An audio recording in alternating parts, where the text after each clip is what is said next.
Welcome back to Friends of Nature Summer Camp, everyone. Hope you all had a good rest. I'm Sakina, your MC for today. Excellencies, distinguished guests, participants, ladies and gentlemen. Assalamualaikum warahmatullah and a very good morning to all of you.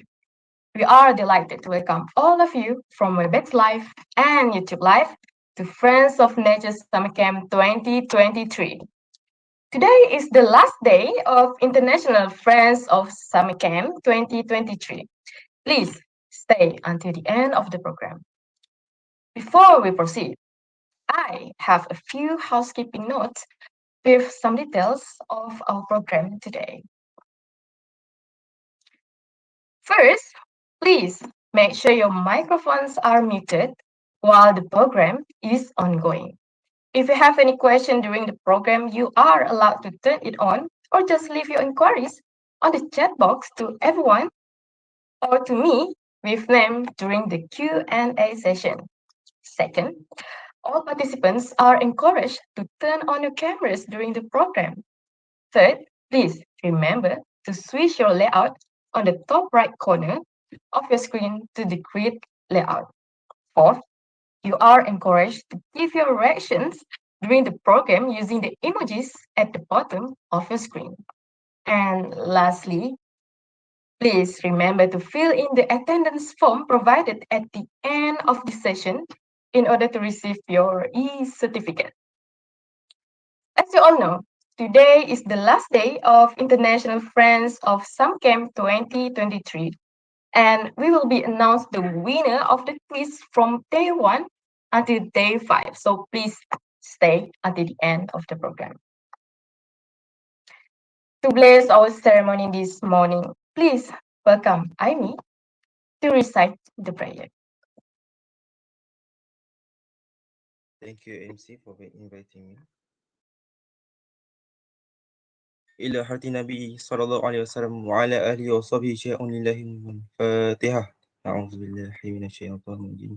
بسم الله الرحمن الرحيم. الحمد لله رب العالمين الرحمن الرحيم مالك يوم الدين إياك نعبد وإياك نستعين اهدنا الصراط المستقيم صراط الذين أنعمت غير المغضوب عليهم ولا الضالين.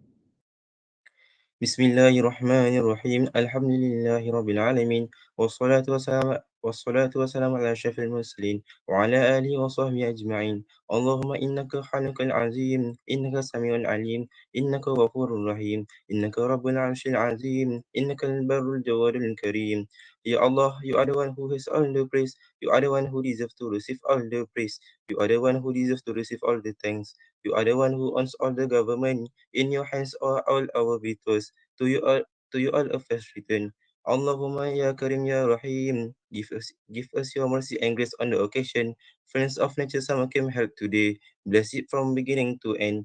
Ya fi'al lima yurid. We also ask for your protection from all things that can mark the success of our ceremony and from all things that can make us neglect to obey you. We entrust all our affairs to you. ربنا عليك توكلنا وإليك أنبنا وإليك المصير. ربنا آتنا في الدنيا حسنة وفي الآخرة حسنة وقنا عذاب النار. وصلى الله على محمد وعلى آله وصحبه وسلم والحمد لله رب العالمين. Amin, amin, ya Rabbal Alamin. Thank you, Aimi, for reciting the prayer just now. Ladies and gentlemen, Friends of Nature Summer Camp Fnsc 2023 is an international program which is hosted by University Technology Mara UiTM Shah Alam and a collaboration between the Department of Environment Malaysia, National Institute of Technology Ube College Japan, which is NITUC, and sponsored by ZHS Global Engineering Sdn Bhd. Fnsc 2023 will be held from 4th March 2023 until 13 March 2023. Fnsc is a program that is engrossed in improving the quality of human life without putting unnecessary strain on the Earth supporting system in terms of 3 pillars of sustainability, which is economic sustainability, social sustainability, and environmental sustainability. aligned with the theme of FNSC 2023, that is Learning Today for a Sustainable Future. We hope that our participants will become sustainability leaders who think about the future in which environmental, societal, and economic considerations are balanced in the pursuit of an improved quality of life. FNSC will consist several webinars, innovation talk, and forum which focus on exposing the participants to the concept of sustainability and address the sustainability issues all around the world. Without further ado, let's move on to our first session, which is Innovator Talk.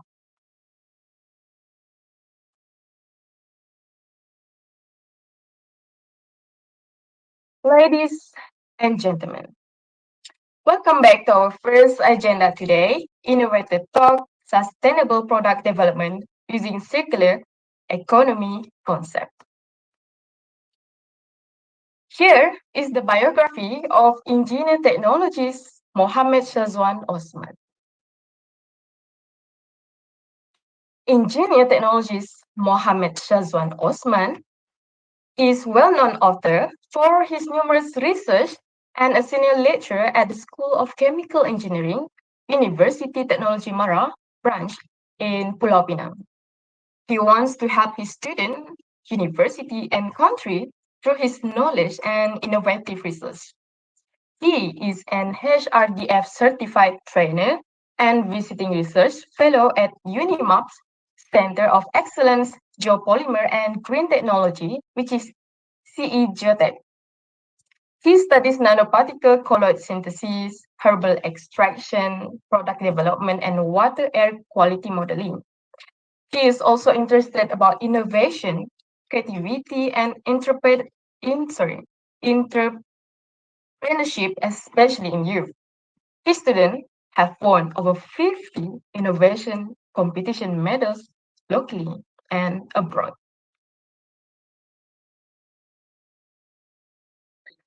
Before we begin, friendly reminder, if anyone has any question, you may directly ask our guest speaker or you may leave your question in the chat box during the Q&A session.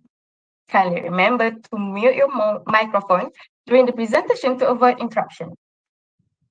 Without further ado, please welcome engineer technologist Mohammed Shazwan Osman. The floor is yours.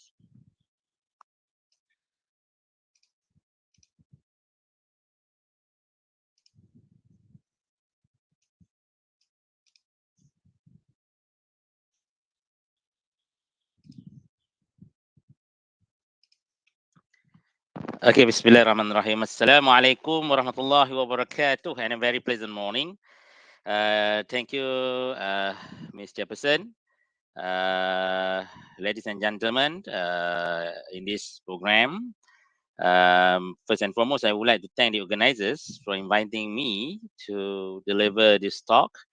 So despite Monday morning, usually typical people will sit with Monday blues, right? So I sincerely hope that all of the participants in this room today are super extra motivated and eager to listen to this talk. And I'm more than happy to welcome all of you guys. If you guys have any questions or any constructive comments, please let us know through the chat box, or you can on your microphone. So shall we begin? Today I would like to introduce you guys on the topic related to the sustainable product development using circular economy concept. And my name is Muhammad Shazwan bin Osman. So today, ladies and gentlemen, in this around 50 minutes of presentation, I would like to share on the innovation and creativity overview, outlook of innovativeness skills, motivation to innovate, how to unlock your innovation potential, and developing innovative ideas from circular economy principles. Ladies and gentlemen, a bit introduction about myself. For information, my name is Muhammad Shazwan bin Osman. I'm a professional engineer, registered with Board of Engineers Malaysia. in the field of process. I'm also a professional technologist, registered with Malaysian Board of Technologists in the field of nanotechnology. I'm also the chartered chemical engineer. We registered with the Institute of Chemical Engineering in the United Kingdom, and currently I'm also a visiting research fellow of University of Malaysia Perlis. And at the moment, I'm the head of lab for one of the industry research laboratory in UiTM called UiTM Nanoparticle Colloids and Interface Industrial Research Laboratory, or NanoCo. Uh, so far, I have around 15 years of experience as the lecturer at University of Technology Mara, Changan Pulau Pinang, and I also have 3 years of experience as a R&D engineer at Intel Technologies Berhad. So these are some of the products that are really, innovate and commercialize in the market at the moment. So with the various collaboration with various industries, and some of the newspaper cutting on the achievement that we made with our students as well as our team members, our research team. I'm also very keen and passionate about innovation competition and grooming the younger generation, especially all the students. These are some of the photos that we participated and won a competition locally as well as abroad. Some photo from Taiwan, from talk from alumni and so on. And this is one is the most recent. Actually, it was happened yesterday. Yesterday, we sent our young students, semester one students from our chemical engineering studies at College of Engineering UiTM Penang to a competition called IREKA, organized by University of Malaysia Perlis. And alhamdulillah, we won 100%. We sent 3 products. We won actually a complete set: gold, silver, and bronze. And on top of that, we've been awarded as well as best award, first place, the best among the best in this competition through our Dr. Joint product, which already been commercialized in collaboration with MZ Holdings dan Berhad. So these are photo. Yesterday they received awards from our from the Vice Chancellor of UNIMAP, Professor Dr. Zaliman, Professor Dr. Zaliman. Again, these are some of the photos. Our students compete in competition locally and abroad, in Thailand and so on. Uh, this also I also involved with commercialization activity. So usually we talk about innovators, like innovators does not just do research, but they what more importantly, how they want to translate those research into commercial products. So these are one of the products that we really commercialized and hand sanitizer during the COVID-19 pandemic. And with collaboration with Al Suhas Malaysia Student Berhad, we managed to successfully commercialize it and sell it. I think, if I'm not mistaken, our revenue is around 2.5 million ringgit Malaysia, and it's already been captured in various articles, various media, TVs, and so on. So these are the products that we commercialize together with the Bitcom, UiTM Shah Alam. We're really thankful to Bitcom for being a very good facilitator in making this project successful. These are also some of the innovation products that we developed in conjunction with the what you call Agriculture Department of Perlis, Northern State of Malaysia. We launched products on the derived from Harumanis waste, which later I'm going to talk further in terms of circular economy aspect. These are the launching ceremony photos. Me next to the region of Perlis, Tunku Syed Faizuddin. These are the products that we managed to commercialize. At the moment in UiTM Penang, we are venture into new things. As usual, innovators always taking risks and always think about moving. We have a moving forward kind of mindset. So at the moment, we are working on a microphone in Penang. So we develop a project with our students. At the moment, we have around 55 students involved directly in this project. We managed to develop a commercial agricultural farm, small space with high intensity outputs, and all these are being managed successfully by our students at the moment, where we plant our indoor salad, fig, and also some fishes, and these are the products that already been commercialized by our students, and actually they already established a company registered with SSM to venture into entrepreneurships. At the moment, I'm also the head of lab, as I mentioned just now. The only industrial research laboratory in UiTM Penang. Inshallah, we have, I think, another 11, if I'm not mistaken. In Penang, only one, which is our lab, where we collaborate with MZ Nanocore, MZ Holdings and Berhad to establish MZ Nanocore, which we basically we are doing R&Ds to help to assist the company to develop new products as well as to support the existing products in terms of the research scientific evidence and so on. As a result of that, recently I've been awarded as one of the recipient of University Academic Awards or Anugerah Academic University in the field of innovation and commercialization products, and I also been nominated by UiTM to participate in Anugerah Academic Negara or the National Academic Awards of 14 last year on the category of innovation and commercialization products. Well, of course, I did not won. Okay, so ladies and gentlemen, I'm moving on to our topic today. So I'm going to introduce you guys on the basis, because I understand from the organizer that we have diverse background in this session, from school students, university students, as well as industry practitioner. So I will try to be as generic as possible. The sense we do have some technical inputs for you guys to digest, and I'm going to begin with some overview of the innovation and creativity. So, ladies and gentlemen, I'm going to start with the terms of idea. What is idea? So people say that idea is a thing with feathers. They can fly away as easily as they come, never to revisit you again. So usually we come across sometimes when we're driving, when we're in the bathroom, doing our stuff. Some good ideas will come spontaneously to us, and from there, usually these good ideas, it's like feathers.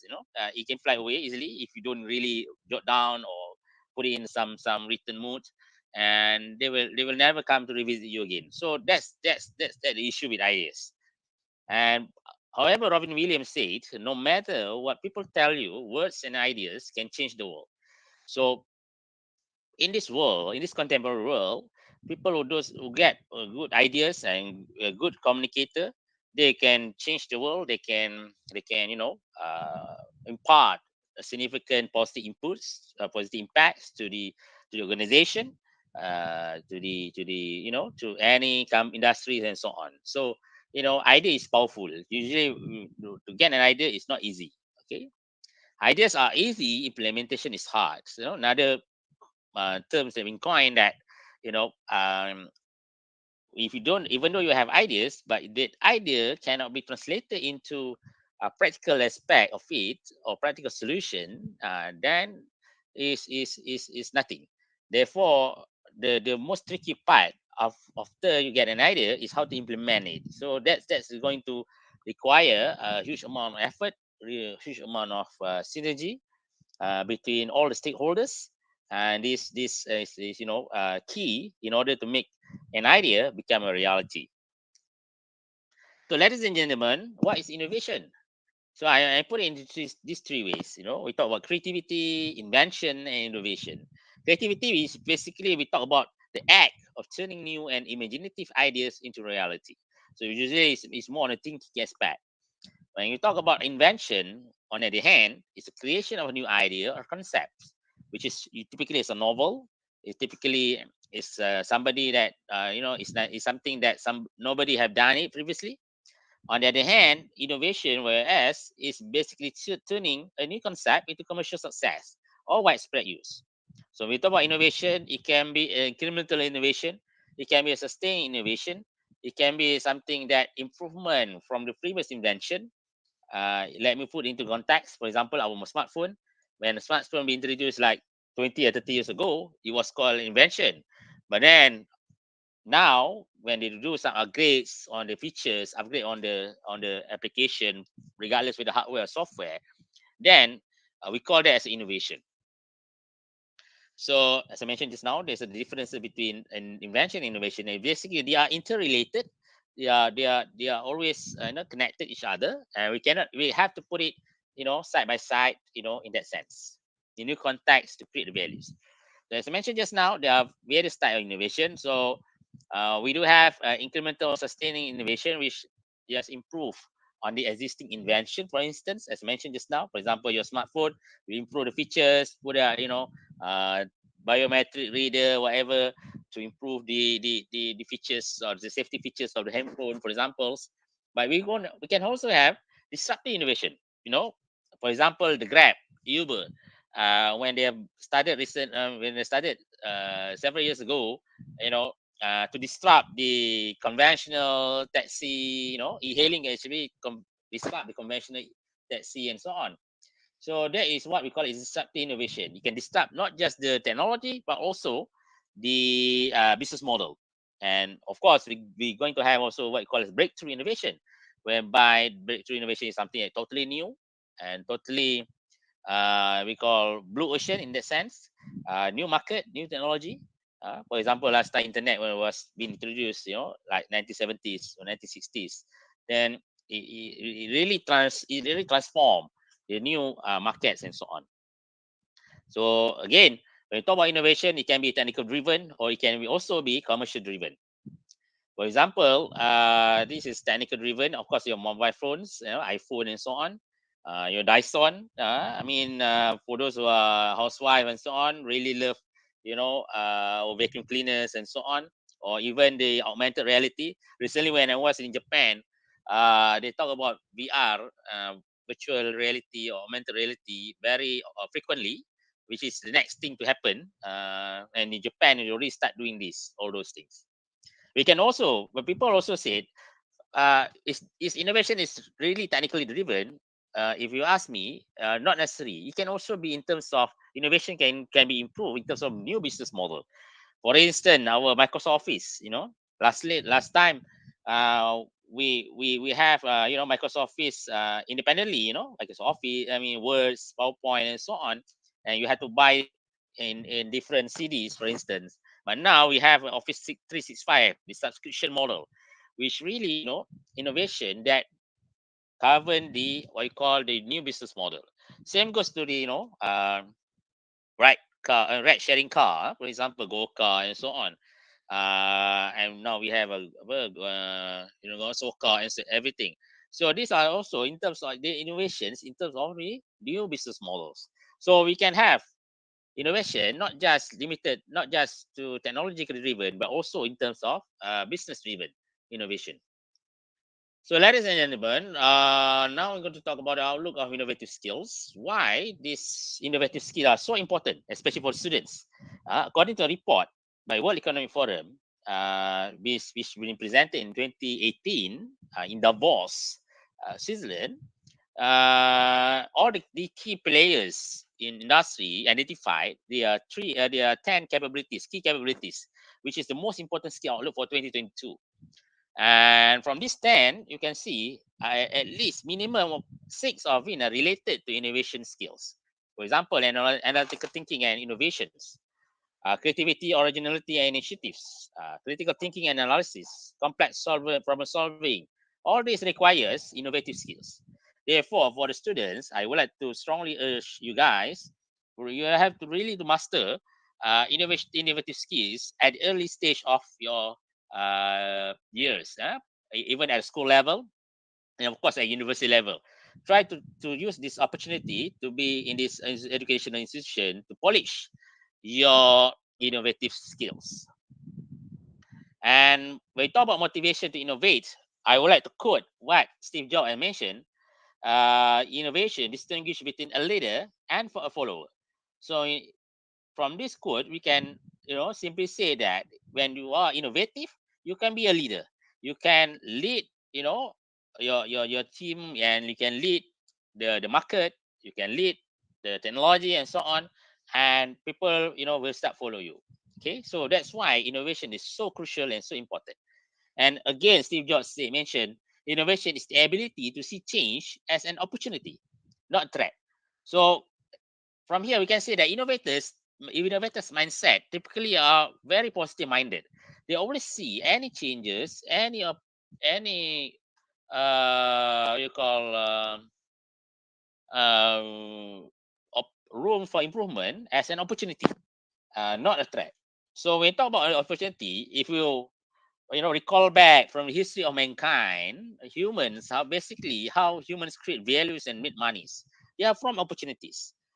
From last time, from prehistoric time, when you are a hunter, you design, for example, the weapon to hunt the animals, and then go moving on to the agriculture sector. So we design the agricultural tools to improve the productivity and yield.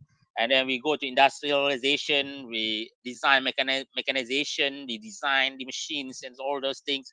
And now we are moving on to the startups founders, making things more useful and faster than corporations. So all in all, we can say that innovators always look for opportunities.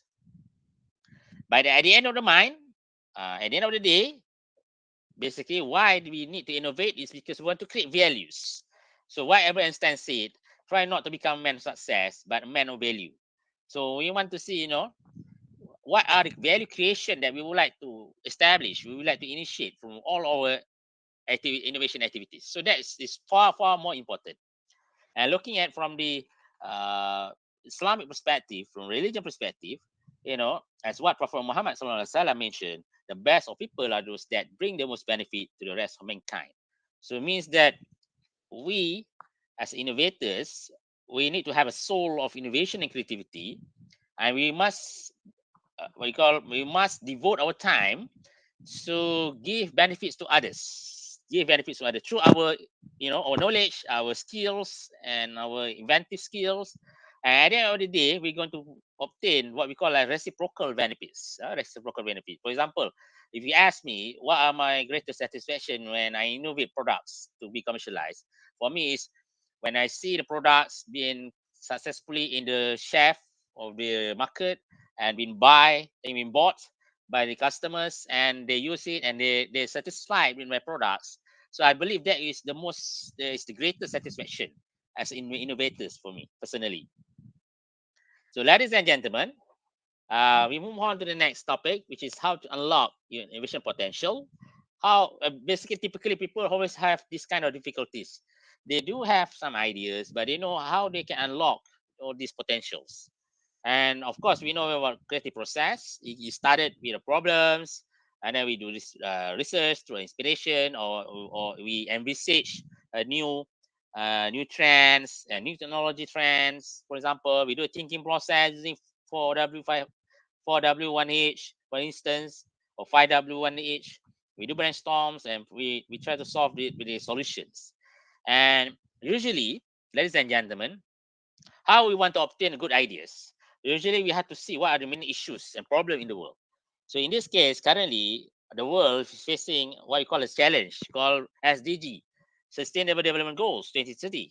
So, there are 70 goals here, which I think the United Nations have already set a clear challenges for us. And I think this is very good tool for us to start. For example, we want to find a good problems. We can look into, for example, perspective of SDG number 2, zero hunger, for instance. We talk about how we want to avoid people who starve, don't have quality food, nutritious food, for example. We can also talk about affordable and clean energy as in SDG 7. How you want to you know uh, make use of the renewable energies, as the commercial solutions and viable solutions for industry, for instance. So looking at SDG 2030 is one of the way for us to spark new ideas. In Malaysian context, we can also look into our Malaysia Grand Challenge, been highlighted by our Ministry of Science, Technology, Innovation, mostly. So there are 10 challenges. I'm sorry because it's in Malay, but I just, relatively translate it. So there are 10 challenges, such as the what you call cultural, cultural and tourism challenge, environment and biodiversity, technology and artificial intelligence, business, services and finance, smart cities and transportation, energy, education, medicals, agriculture and forestry, water and foods. So these are the challenges that Malaysia particularly face, and we invite, when we talk about innovators, we have to work in multidisciplinary, we have to work in cohesively and holistically in order for us to obtain and provide innovative solutions. So now, how to get inspired and have killer ideas without trying? So I would like to share with you guys, based on my personal experience, based on my personal observation. You need to have these three items, three skills. First, if you want to obtain a good idea, you need to have very good in observations. Observation here means you need to go use your own sense. For example, you look around and see, what are the problems, that surround us.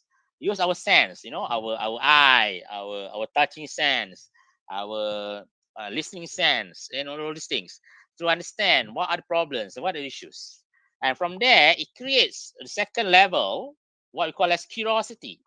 I mean, from one particular problem that we observe, we start to think why this happened, and we start to collaborate and corroborate our akal and our ilm, our brain and our knowledge, and to rationalize why this happened. And once this curiosity happen, then the next level, the third level that you need to do is writing skills. It's kalam in this sense. For example, if you have good ideas, you have good ideas, you're curious about it, and you need to jot down. You need to put it in writing. You need to put it in something that recordable. For example, let's say you don't have pen at that time. You have a smartphone. You can do voice recording to capture the ideas and capture the imagination. Only then this imagination can not fly away, as I mentioned in my previous slides. Ladies and gentlemen, we can also try to find good ideas. If you, for example, you browse Google patterns, Google pattern, US Google patterns. I think there's a lot of patterns there. And for information, there's a statistic about it. Only in the United States or America, only 5% of patterns been commercialized, successfully commercialized. Another 95% is remain in patterns. So we can get some good ideas from the patterns to get inspired and try to conceptualize and put it into context that's more suitable to our country, the more suitable to our society, and so on. So now, ladies and gentlemen, moving on to the last subtopic, which I'm going to share in depth today, is developing innovative ideas from circular economy principles. So I might be a little bit faster so that we can have more, Q&A session together. So again, Joseph Juren mentioned that quality planning consists of developing the products and processes required to meet customer needs. In my case, because I'm a professional engineer in the field of process, so these are basically my forte, how to do product development and so on. So Steve Jobs also mentioned you got to start with customer experience and work back towards the technology, not the other way around. So usually people always think about technology first, then only think about the customer. So it should be the other way around. If we're talking about commercialization products, we need to think about the end users, the customers' experience, customers' behavior. Only then we create a products which have some technological advantage or competitiveness in that sense. So basically, this is one of the principle what we call a design thinking. The first step is empathize. The first step of design thinking is empathize, whereby you try to understand the persona of the customer. So that basically is the right way for you to do innovations that enable you to successfully commercialize your products. So, ladies and gentlemen, we talk about the tools of innovative product elements. Specifically today, actually, there's a lot of tools. We can talk about in depth. We can talk about design thinking. We can talk about trees. We can talk about PDCA kind of concepts. There's a lot of things. But today, especially, I'm going to talk about the sustainable product element from the circular economy process, circular economy concept. So, ladies and gentlemen, we need to understand first what is circular economy compared to our conventional linear economy or reuse economy. For example, linear economy, we have raw materials. Typically, we have raw materials, we do productions, and then the customer will use it, and then there are some waste, what we call a non-recyclable waste. And then after some time, people start to introduce what the concept of reuse economy. Reuse economy basically, when it's still kind of linear with the subsets of some in the form of recycling in this after the use steps, whereby you have the raw materials productions and you have the use by the customer, and then you do some kind of recycling so that it can be do another production, and again it's still what we call produce non-recyclable waste. On the other hand, in circular economy, basically the things moving on the circular mode. Basically, we started raw materials productions, use recycling, and then come back to productions in a layman term. And and later I'm going to explain further in terms of this circular economy. So if you put in another figures, basically put more details on it. So basically we incorporate these 4 R's concept: refuse, reform, reduce, and reuse in our manufacturing processes.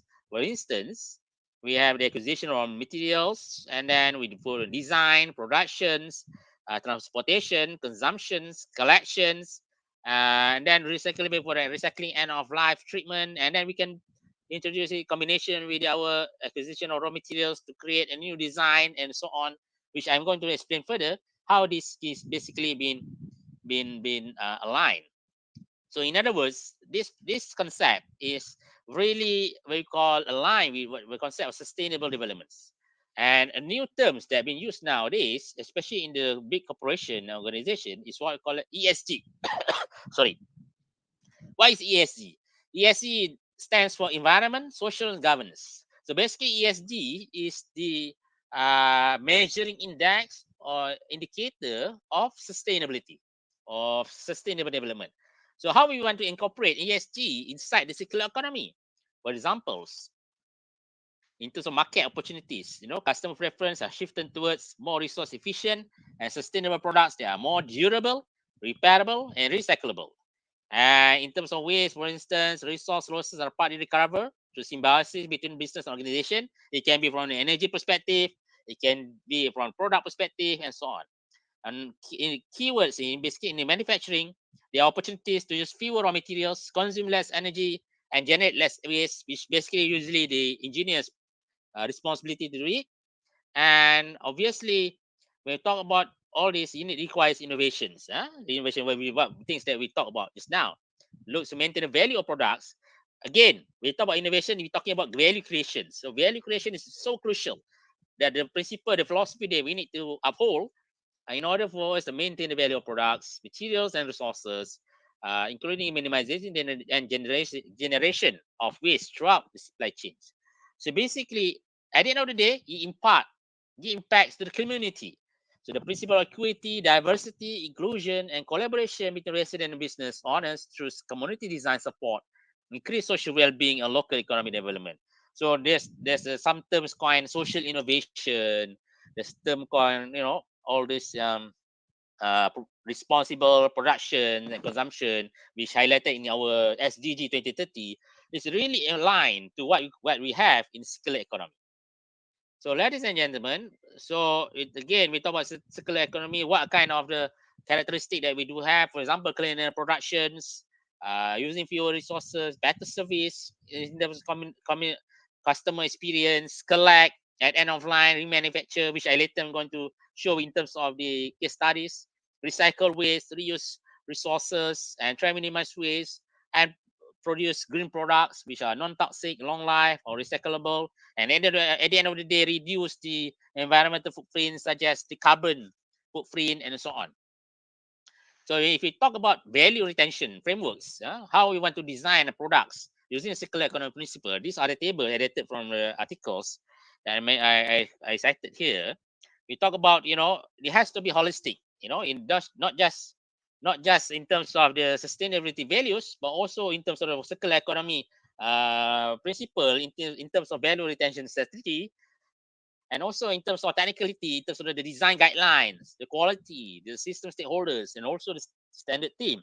We have to work hand in hand together, all the stakeholders, not just from technical background, also from the business background, also from the leadership background. The leadership really play an important role to have a guiding principle so that we can, the company, the organization can have a successful circular economy, implementation. Ladies and gentlemen, what are some products? Example of product inspired by circular economy. Of course, it's a lot, but I just want to pick up some of the interesting products that have been available in the market. For example, we have Bite toothpaste beads, chew tap, which come in recyclable and refillable glass containers. The refill are sent in compostable packaging. These are basically how to use it. You basically chew your toothpaste, and then you wet your toothbrush, and you can you do your perform your toothbrushing. Another aspect, another products that typically been have a quite a number of focus in terms of circular economy is on the detergents, detergents and household products. For example, through us, washing eco strips, they are ultra concentrated and extremely small. There were no excessive water or plastic jugs to be discovered. So these are examples. Later, I'm going to highlight another case study that I personally experienced through a talk in Japan recently using the same concept. In e-commerce, a product called Repack basically provides reusable and returnable packaging to replace single-use packaging. So Repack used for packaging and transport products, and users may mail back the empty packing for free. Users receiving prizes when they return their repacks, which can be used at the participating repack brands. At least 40 times, repack can be reused. So this basically can save carbon dioxide emissions up to 80% compared to single-use packaging. So instead of we just use single box, then we send back to the company will send to another person, reuse it, and at least in 40 times in that sense. And our IKEA, for example, the furnitures. IKEA is very profound, what you call committed to circular economy concept. They do have what you call a circular product design principles. So basically, in their products, the furnitures, they are always considered on terms of calculating the product lifespan, emotion, whereby they use some materials that recyclability and have adaptability and so on. And they also consider the emotional factor, uh, and also they also consider in their design the functional sustainability, so that the products can last longer, can be adaptable, can be recycled, and so on. Okay, so these are some of the examples, classic examples of product inspired from circular economy concept. Now, I would like to bring your attention, ladies and gentlemen, to a case study in terms of incorporation of circular economy (ESG) in Kao Corporation, Japan. This is based on my recent experience attending a talk by Ms. Johni Otako, Vice President of ESG Global Strategy for Kao Corporation, Japan, during my recent trip to Japan last couple of weeks. I'm very fortunate in being selected as one of the participants for Sakura Science Exchange Program in Japan a couple of weeks ago with my students. So one of the talk that really caught my interest, which I'm really excited to share with you guys, is a talk by Kao Corporation.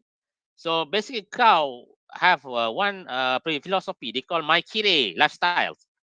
My Kire lifestyle, basically, they want to inculcate towards a society with circularity of plastics. So usually last time when we have these cow products, usually in the form of plastic bottle and so on. So they want to do a lot of activities to to minimize the plastic bottles. And according to the data and statistic in Japan, the highest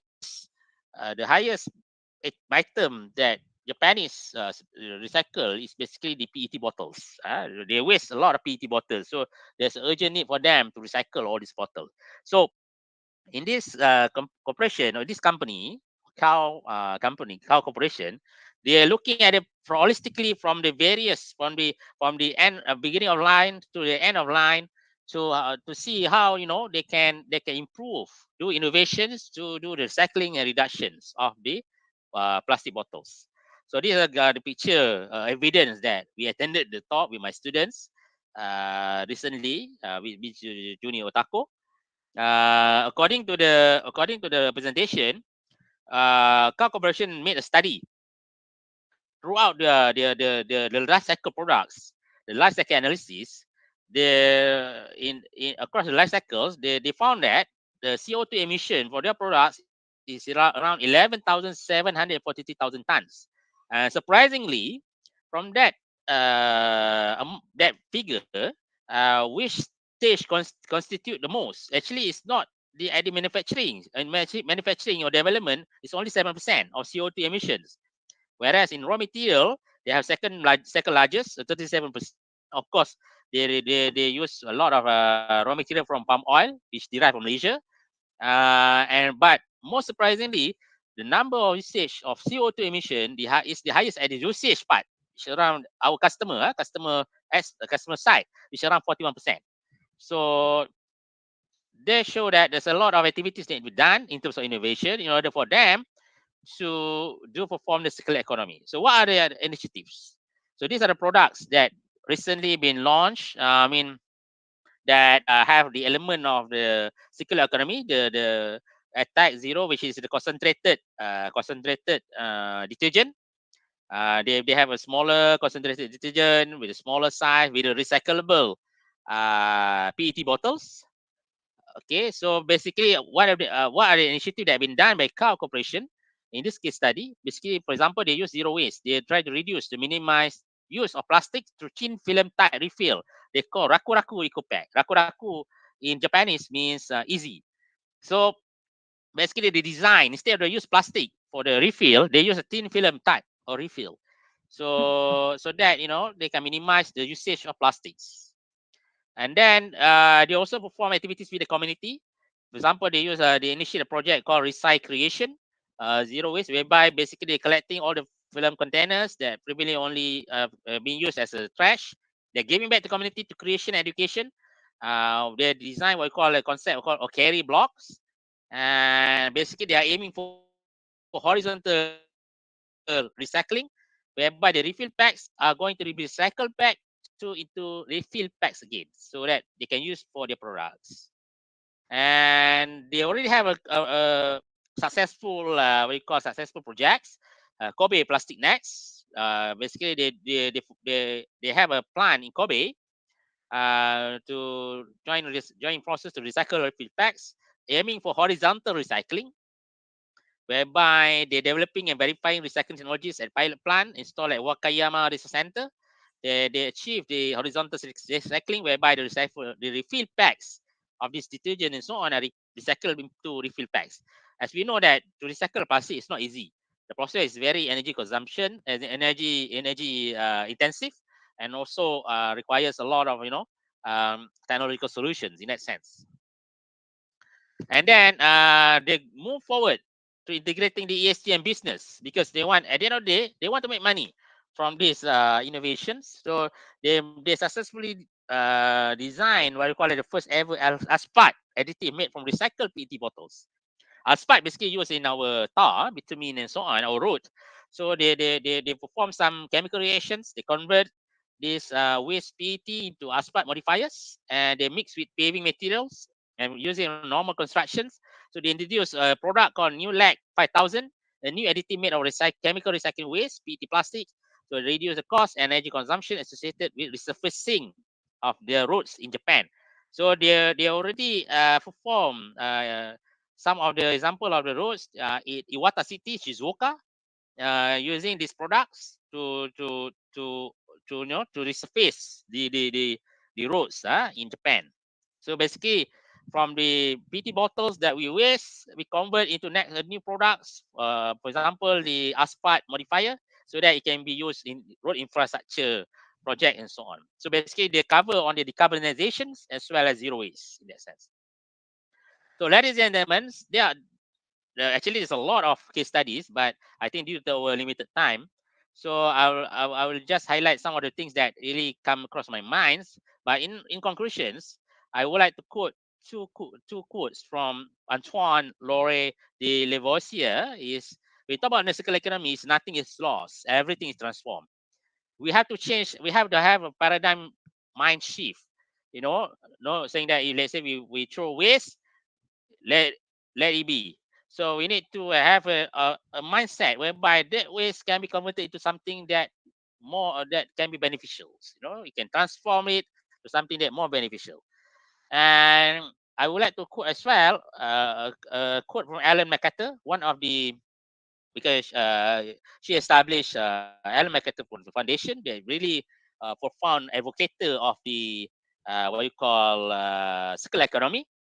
If we could build an economy that would use things rather than use them up, we could build the future.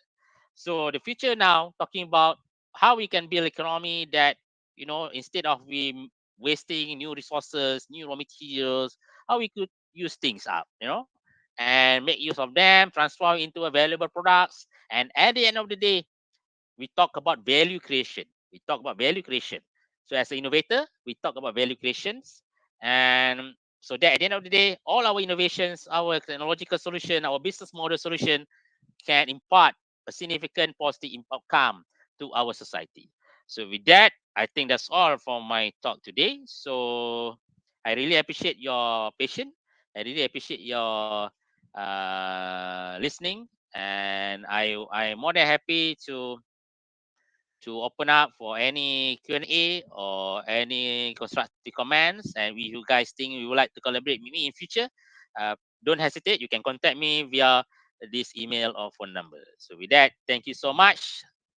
Thank you so much. And thank you so much. Assalamualaikum warahmatullahi wabarakatuh. Wow, that was very impressive. The innovation is very impressive, like the toothpaste beads, the eco strip detergent. That was very insightful thought.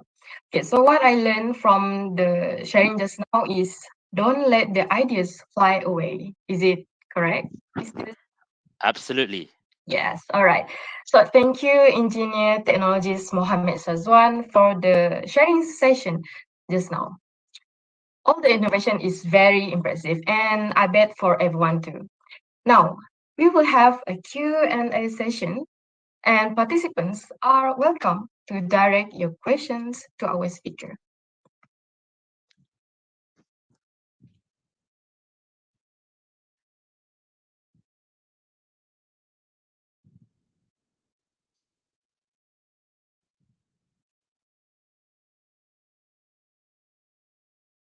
Is there any question?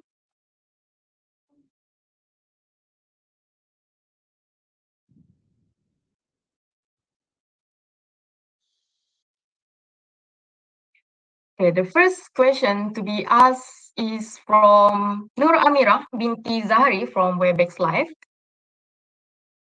How would you like to comment regarding the ESG implementation at Malaysia? Okay.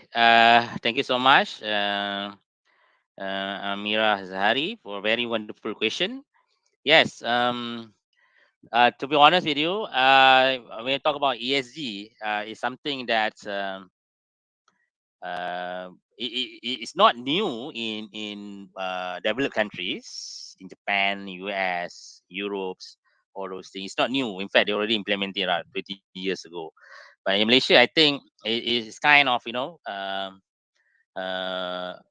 bombastic words for the past 5 years. We're talking about ESGs. So I believe ESG is the things moving forward for the organization, because now the challenge is how you want the industry more responsible to the society. We talk about responsible. It means that we care. We care about the environment. We care about the positive impact of the society. We care about the governance, all those things. And I believe in Malaysia right now, more and more big corporations in Malaysia is already put further emphasis on the what you call ESG. For example, I think like Petronas now they have a significant number of grants looking at the ESG. TM also they are looking on the social impact kind of projects in terms of connectivity, which dealing on the ESG. Another example that I can quote recently, because last year we have a project with FM Bank on the mangrove plantation. They also have some kind of budget for ESG implementation, giving back to the community through the environmental protection and so on. So there's a lot of emphasis at the moment through the big corporations. But now the challenge is how we want to translate those positive vibes into SMEs, small medium enterprises. I believe there's a lot of room for improvement personally, as we know that according to Professor Dr. Dr. Asma Ismail, President of Academy of Science Malaysia, 98% of the company in Malaysia is SMEs, small medium enterprises. So there's a lot of opportunity for us to advocate the concept of ESG to the all small medium enterprises, so that you know we can see the long lasting impact to the Malaysian, especially our society. So I believe the things are moving to the right direction personally, and we are looking forward. I think for especially for the younger generation like you guys, you have some social and moral responsibility to propagate and inculcate the ESG implement concepts when you are working later on upon your graduation.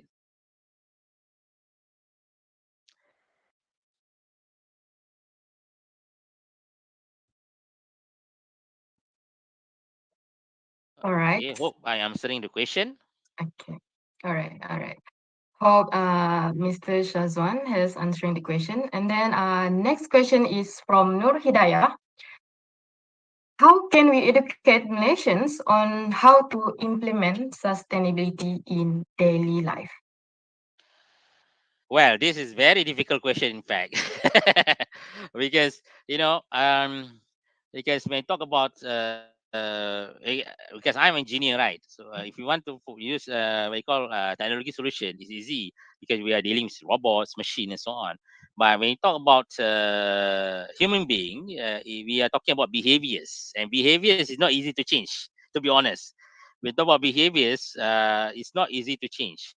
So when you talk about education, I look at it. It has to be. I think the things that how we can educate Malaysians to implement sustainability. Number one, it has to be come from the mindset of Malaysians.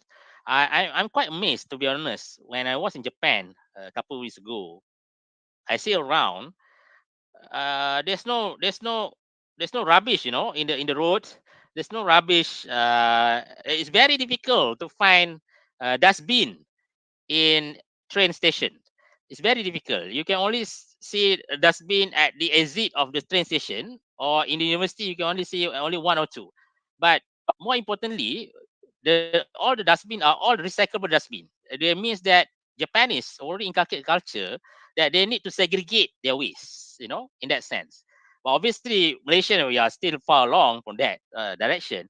But I think how we can improve is number one, it must be a concerted efforts. It must be a concerted efforts, not just from all the stakeholders, the government, the industry, as well as the society. We have to have a solution whereby we need to be holistically involve all these stakeholders. For instance, I know government can have a very good policy in terms of the sustainability, but if the society and the industry does not you know join hands together with the government, it's very difficult. It's very difficult to promote and to educate Malaysian on the sustainability. But obviously, I believe when you talk about education, it's a long-term process. It's a long journey. So we must start somewhere, and I believe this platform is very right platform to do it, so that you guys can be agent of change, when you come back to your own community, your own group of circles. You impart all these sustainability concepts that you learn in this summer camp, summer program, and so that we start from ourselves, and then hopefully we can be a source of inspiration to others to follow suit. And from there, I believe sooner or later, I believe the sustainability will be part of the culture of Malaysia. I'm not surprised in next 30 years or 40 years we will be like Japan, because Japan, I think, is very established in terms of the sustainability, behavior and concept that imbued inside their mentality and philosophy of life. Okay, so I think hope answer my question to Hidayah. Uh, let's say I move on to another question from Siti Aizat. Talk about implement sustainability. Is it just refer to CO2 emission calculation? Not necessary. There actually is a lot of indicators. There's a lot of indicators talking about because, for example, in ESG, environmental, social, and governance, the metrics or the indicators to measure it, we're looking not only from an environmental perspective. For example, environmental perspective, we can refer to the CO2 emission, but we're also looking into the governance in terms of the impact from the people looking at it from the investment perspective as well. How we get the money, is it transparent, is it from the right source of money to the company and so on. So they measure into that detail, we talk about governance. For example, into social, we see how the society change after some initiative related to sustainability.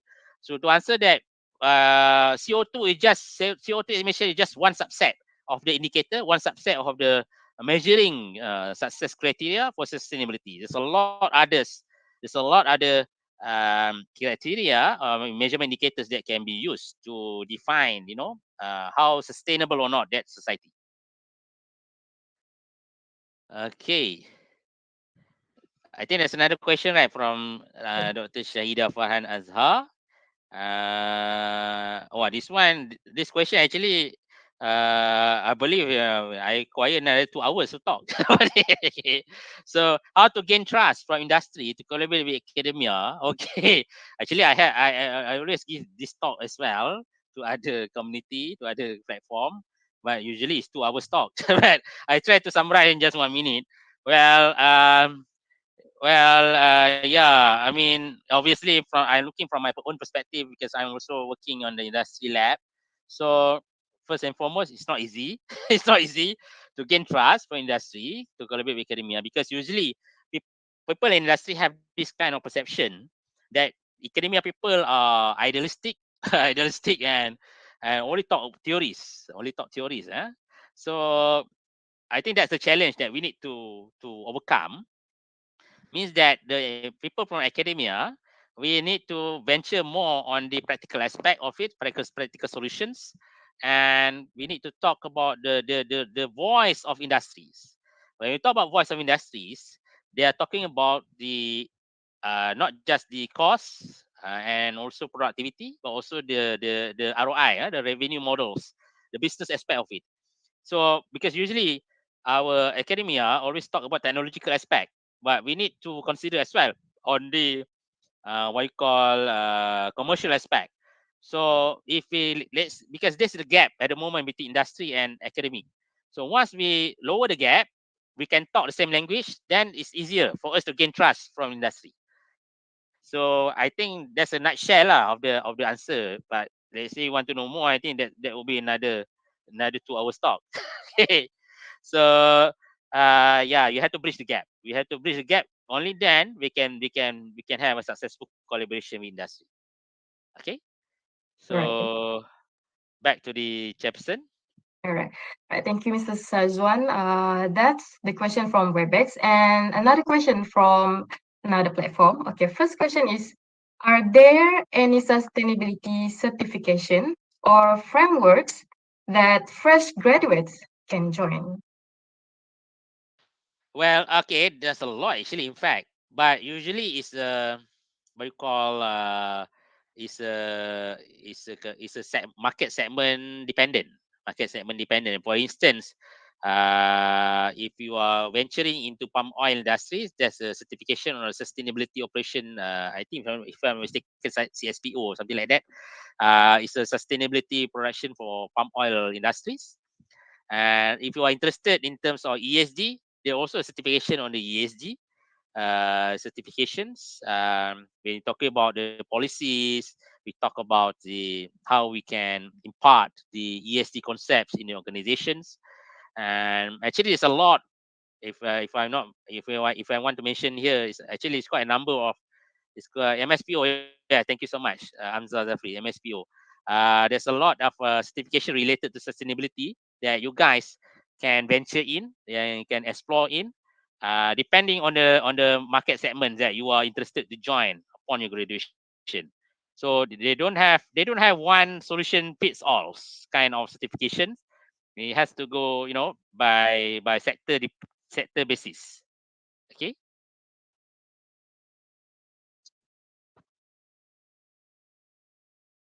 All right. So next question is, will it cost more if a household be more sustainable? Because in my opinion, to sustain the earth, even the wooden toothbrush is very expensive for me. So Mr. Shazwan? Yes, thank you so much, Sakina, for a very wonderful question. That's actually your question is the same question that I asked to the Miss Juni Otako from Car Corporation when I attended her talk in Japan a couple of weeks ago. Because I asked the same question actually. In fact, does it bring more cost and so on? So I like to cite what is Miss Journey Otako mentioned to answer my question in this particular issue. It depends. I mean, from the cow corporation perspective, they believe with their philosophy. They believe in philosophy. If the company have their own philosophy, they uphold, they will do it. For instance, even though they know that this Fnsc is going to shrink their ROI, going to shrink their profit, but they feel that they are doing something that more responsible to environment, more responsible to society, they will do it. They will do it.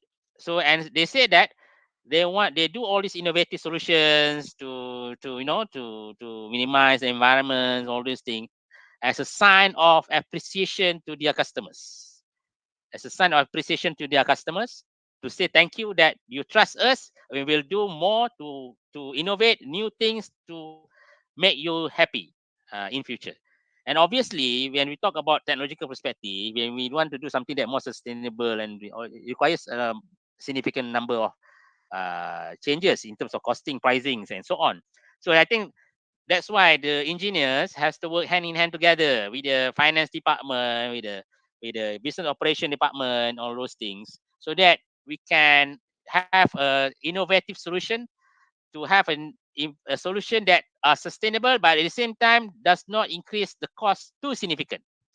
For example, last couple of days, I have a chat with one of the practitioner in the Green Building Index certifications in the construction industries, vice chairman of the Malaysian Green Building Index Council. They say that in construction industries, talk about sustainability, right? Or people always have perception. If you have a building that more greener, more sustainable, more cost. But according to the statistic, when they do the calculation and maths, they found that only the incremental cost for the construction industries, if you incorporate the element of sustainability, the element of green in your building, is only 2%. It's only 2%, the incremental cost. Or actually, it's not that significant. But obviously, the perception of Malaysian, as I mentioned, to relate back the first question just now, we need to educate, inculcate the culture of green and sustainability among the society, so that people will have a right perception, a correct perception about sustainability. Actually, it's not that expensive. It's not that expensive. Okay, hopefully I give some shedding lights to your questions, Sakina. All right. Thank you, Mrs. Sajan. That is very good answer. Okay, so for last question is, what are the most important things I should know about finding and purchasing any sustainable product? That's all. Uh, Obviously, when you talk about we want to know more about sustainable products, uh, we need to inculcate or impart in ourselves knowledge is very important. For example, we need to know what are the ingredients. For example, if we want to buy our products, we need to know what are the ingredients that have been used, and how those ingredients been applied. Is there any waste and so on? So I believe the crucial key points is the society needs to have knowledge in terms of sustainability. So do attend all the courses, like this course, for example, this talk. or any other talks or webinars related to sustainability, and enrich yourself with knowledge, so that when you have a knowledge, then you can, first you can inculcate, you can cultivate to yourself that you are being more sustainable, more responsible in buying things and wasting things and all these things. At the same time, as I mentioned just now about value creation, Prophet Muhammad said, be the best people. Best people is the person that give the best benefit to mankind. So you should be a source of inspiration. Once you have knowledge, you disseminate the knowledge. You spread the knowledge to others, so that other people also will have, will gain knowledge about sustainability. And I believe our society will be a better society in the future. I confidently and optimistically believe that our society will be a better society, inshallah. Inshallah. Okay. So that's all the question from the participants. Thank you, Engineer Technologist Mohammed Shazwan, for the sharing just now. Hope all the questions are answered. Okay, so before we end our first session for today, all participants are required to turn on your cameras for our first photography session. I'll pass the floor to our technical team, Mahira Rosli. Okay, good morning, everyone. So please open the camera and get ready for the photography session.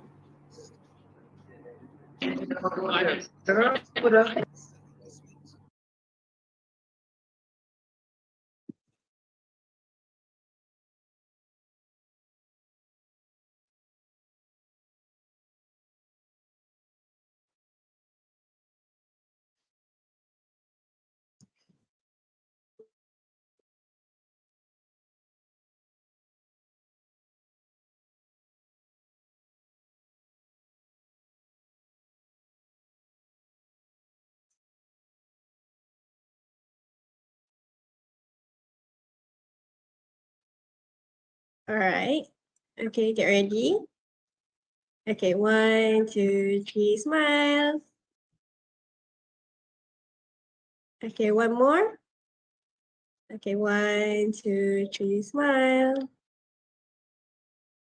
Okay, thank you so much. Thank you so much. Okay, freestyle. Okay, 1, 2, 3, smile. Okay, thank you for your cooperation. I will hand this back to Sakina. All right, thank you, Mahira, for the photography session. Okay, so towards the end of the Q&A session, it remarked our first session had ended. Once again, a big thanks to Engineer Technologist Mohammed Shazwan for the insightful innovation talks and everyone for participating in this session. Now, please wait for our panels. Mr. Muhammad Akmal, Muhammad Shahar, Mr. Sheikh Mohsin, and Mr. Nur Effendi Arifin to join the forum in the next session.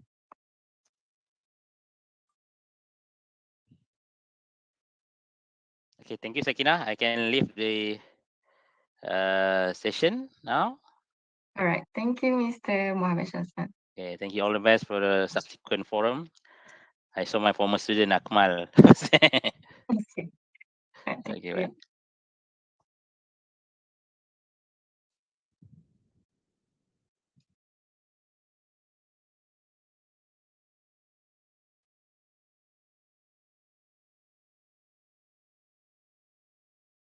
We are sorry, everyone, for waiting. Please wait for another minute for our speaker to join this session.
We will start in 3 minutes.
There's 2 minutes more.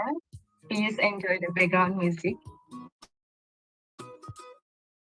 Quality.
Welcome back, everyone. The forum will start to begin.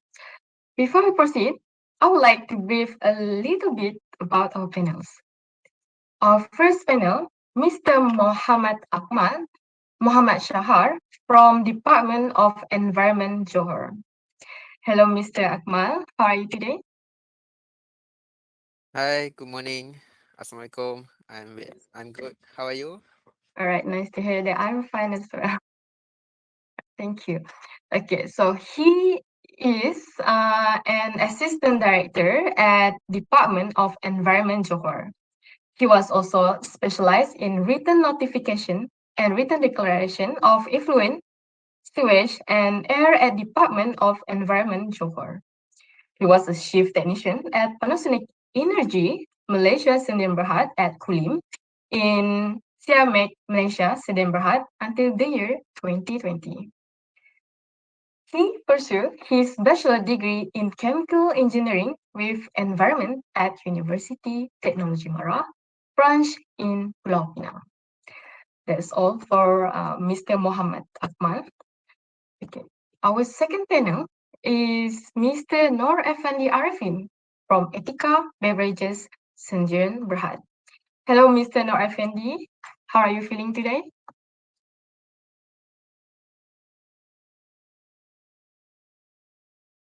Hello.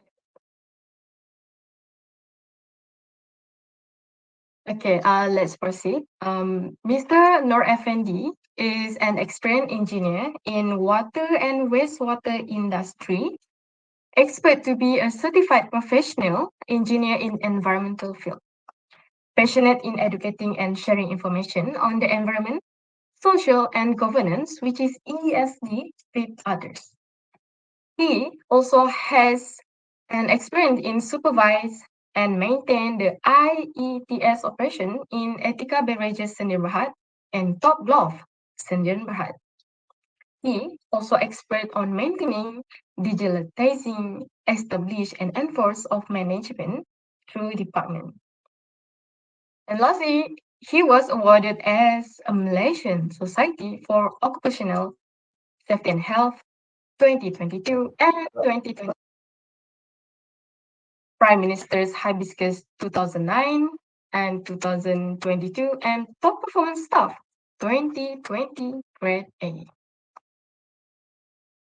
That's all the biography of Mr. Nur Effendi. And lastly, our third panel is Mr. Sheikh Muhsin Ajinomoto Malaysia from Ajinomoto Malaysia Berhad.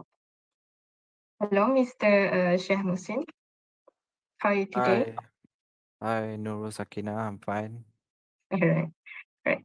Glad to hear that. Okay, Mr. Sheikh Muhsin is a section manager of wastewater treatment plant and solid waste management from Ajinomoto Malaysia Berhad. He has a good experience in technology and innovation executive for 3 years until 2021. He also had experience in design new wastewater treatment plant for new factory in Bandar Baru and Stek and planned shutdown of all wastewater treatment plant in all factory in Kuchai Lama. He is also a competent person in biological process wastewater treatment plant. And lastly, he has been wastewater executive where he managed solid waste handling and support environmental, social, and governance ESG for total company food loss. Okay, that's all the biography for the three panels. Now, the forum session is about to begin. Friendly reminder, if anyone has any question, you may directly ask our panels, or you may leave a question in the chat box during the Q&A session. Kindly remember to mute your microphone during the presentation to avoid interruption. Without further ado, I will pass this stage to our moderator of the forum, Sharifah Balkis. Thank you so much, Sakina. Assalamualaikum and a very good morning, ladies and gentlemen. I would like to thank all of our audience from Cisco WebEx meeting and YouTube Live for attending today's morning forum. So our issue this morning is career path in environmental services. So first of all, let me introduce all of you, our panels for this morning, as all of them are very knowledgeable and have a lot of experience with our topic today. The first panel is our specially invited Assistant Director from Department of Environment Johor, Mr. Muhammad Akmal, Muhammad Shaha. Our next panel is Sheikh Muhsin from Ajinomoto Malaysia Berhad, and he is currently the section head of WWTP and Solid Waste Management. And the third panel is Mr. Nur Effendi Arifin, our environmental engineer from Etika Beverages Sdn Bhd. Welcome to our forum today, and hope all of you are in a ping of health. I am Sharifah Balkis, your moderator for today. So, ladies and gentlemen, nowadays we are aware that in this modern world, having a job has become a necessity of life. Like, this statement is centered around your interest in psychology, your personal background, the reasons you are applying to that graduate program, and your career personal objectives. Hence, career planning is the answer of the question, what are we doing after the graduation? And after graduation, the most people experience job search. So without wasting our time, let's hear the opinion of our title from the first invited panel number one, Mr. Muhammad Akmal. So what is your graduation story, and can you share more about your career journey to be part of your environmental career?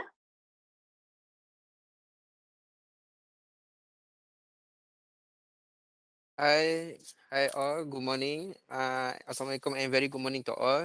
Uh, thank you to the moderator, Ms. Sharifah, for inviting, and also the organizer, UiTM. Also, I think Rakat Lam Sekitar, UiTM student chapter, right? The organizer. Okay. So actually, a little bit about me. For your question, career journey after graduating from the university. So actually, I'm graduated in 2018. Um, in the Bachelor of Chemical Engineering, Environment.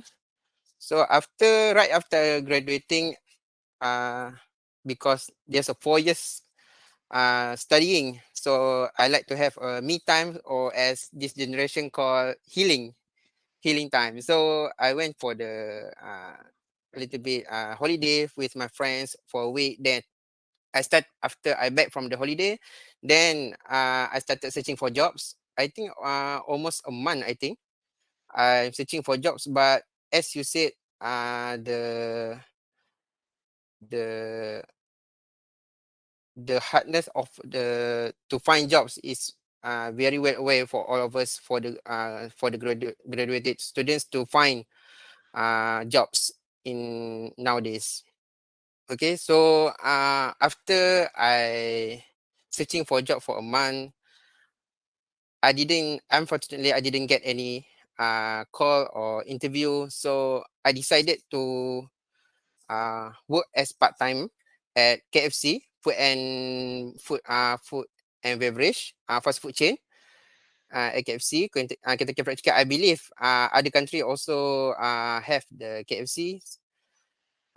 So I worked there around 7 months, and after 7 months, my classmate from the university, I think Umi Fadila. So he texted me saying that there's a job opportunity at Kulim at the Panasonic. So I try to submit, and although the technician is lower than my qualification, uh, so in other words, I'm overqualified for the position, but I tried, and I want, because due to the nature of the job is similar to what I have learned and also taught in the degree. So I take the challenge. I went for the interview, and I still remember the general manager asking me, Akmal, you can get the directive or orders, or learn from the person that have lower qualified from you, because at that time my leader actually uh, on the high school level, but the experience that they have is very uh, vast, and in the ITS operation, Industrial Effluent Treatment System. So I said to the general manager, I'm willing to learn. Also, even in the KFC, I also learn from the kids that didn't have the high school certificate in Malaysia. We call it SPM. I think moderator is there. I'm been understand that there's a participant from other countries, right? Yes, Uzbeki- Uzbekistan, the Indonesia, and also Japan. yes. I see. Okay. So after the high school, they didn't get any job. They didn't finish the high school, but actually, as a person, we can learn from them. There's a lot of knowledge that we can learn from, even though they didn't have high qualification, but in term of life, they have a vast experience. Okay, so after I think almost a year, I'm working as the shift technician at for the ITS, Industrial Effluent Treatment System. Then I went for the interview for the government. As of now, I'm the assistant director and head of the notification unit for DOE Johor. Uh, so it quite a challenge for me to find a permanent job in nowadays. And my friend also in the my classmates. Different person have different timeline, so I believe there's a time that we can that they can get a job. Everyone has their own timeline to get the job, so do not give up, but keep on trying, because without trying, for sure you cannot go for whatever you want in your life. I think that's I hope the question the answer from me can sorry. I think that's all for me. I give back to the moderator. Well, thank you so much for sharing, Mr. Muhammad Akmal. It was really motivating to know how can you be the part of assistant director in the Department of Environment. Then how about Mr. Sheikh Musin? Can you share your journey? Hi, Sharifa. Thank you very much. First of all, I would like to thank this organizer for this event, okay, for inviting me as a panel. Okay, so I've been a student in UiTM, and so I would like to contribute back to this society, as well as the place that gave me this opportunity to become someone today. Okay, and also a big thanks to all my lecturers and everyone. Okay, I would like to show my appreciation towards everyone. Okay, and also Mr. Akmal is also one of my friend also in UiTM. So I think we graduated about the same time, 2018. So I'm from UiTM Shah Alam. Okay, so started looking for a job after my graduation. So right away, I didn't wait for the graduation actually. So after you complete your studies, so immediately start looking for a job. Okay, so like maybe I took 1 or 2 months off. Okay, like self healing, find what I love to do. I started finding some hobbies, just to get in the mood and everything. So once you're done with that, immediately start looking for a job. Okay, so I started looking for a job right away. So like I think like what Jack Mal said also, different people have different timelines. So Alhamdulillah for me, I went for 3 job interviews. So immediately I got a job after the third one. Okay, so that was like I think around 2 months after finishing my studies. So Alhamdulillah, managed to secure a job. So this is my first job actually, and still until today, until present. Okay, so started working in Ajinomoto around end of 2018. Okay, so I joined as the R&D department. So the department is called Technology and Innovation. So under that, we do study on the raw material, stable raw material, alternative raw materials for our products, for cost savings, like to purchase cheaper sources of raw materials, and also packaging materials to find study alternative packaging materials which are more environmentally friendly, which are cheaper in cost, easier to recycle, and so on. Okay, so and also I was in charge of studying about the decolorization process. So when I say, I think when I tell people that I work in Ajinomoto, first thing they think is only MSG. I think so. Besides MSG, I think Ajinomoto has a lot more products. We have a HVP, which is a hydrolyzed vegetable protein. So it comes from soy sauce base. Okay, so you can you use soy sauce, you spray dry, and then you get the powder base on whatever recipe you want. Okay, so that's a type of product they have, and many more other products. Okay, so that's a little bit about my company. So I joined as a R&D department for 3 years, and then up to 2021 I started in the wastewater treatment plant. Okay, so that was something a real transition for me. So I didn't really expect, like, firstly, when I applied, when I was offered the job as a R&D department executive, I was a bit hesitant, but I took my dad's advice and some people that I know. Their advice was not to be very picky with your first job, as the important thing is always the experience. So I went for it, and I quite enjoyed whatever I did. It was very new. The important thing is you start your journey into your working life, and you start venturing, like, many things. Okay, like for instance, the basic thing, like when I was a student in UiTM, I think lab reports were all done by using Microsoft Word and everything. But when I came to the industry, mostly people are using Microsoft Excel, so Excel is a bit very less used to me. So I started learning more and more, and I think it's becoming more easy by the day, as you use it. So I started as a learning process, and now as I was transferred to the environment department, so it was a very big eye opener. I liked it even better. So I thought I could excel myself even more in the environmental sector.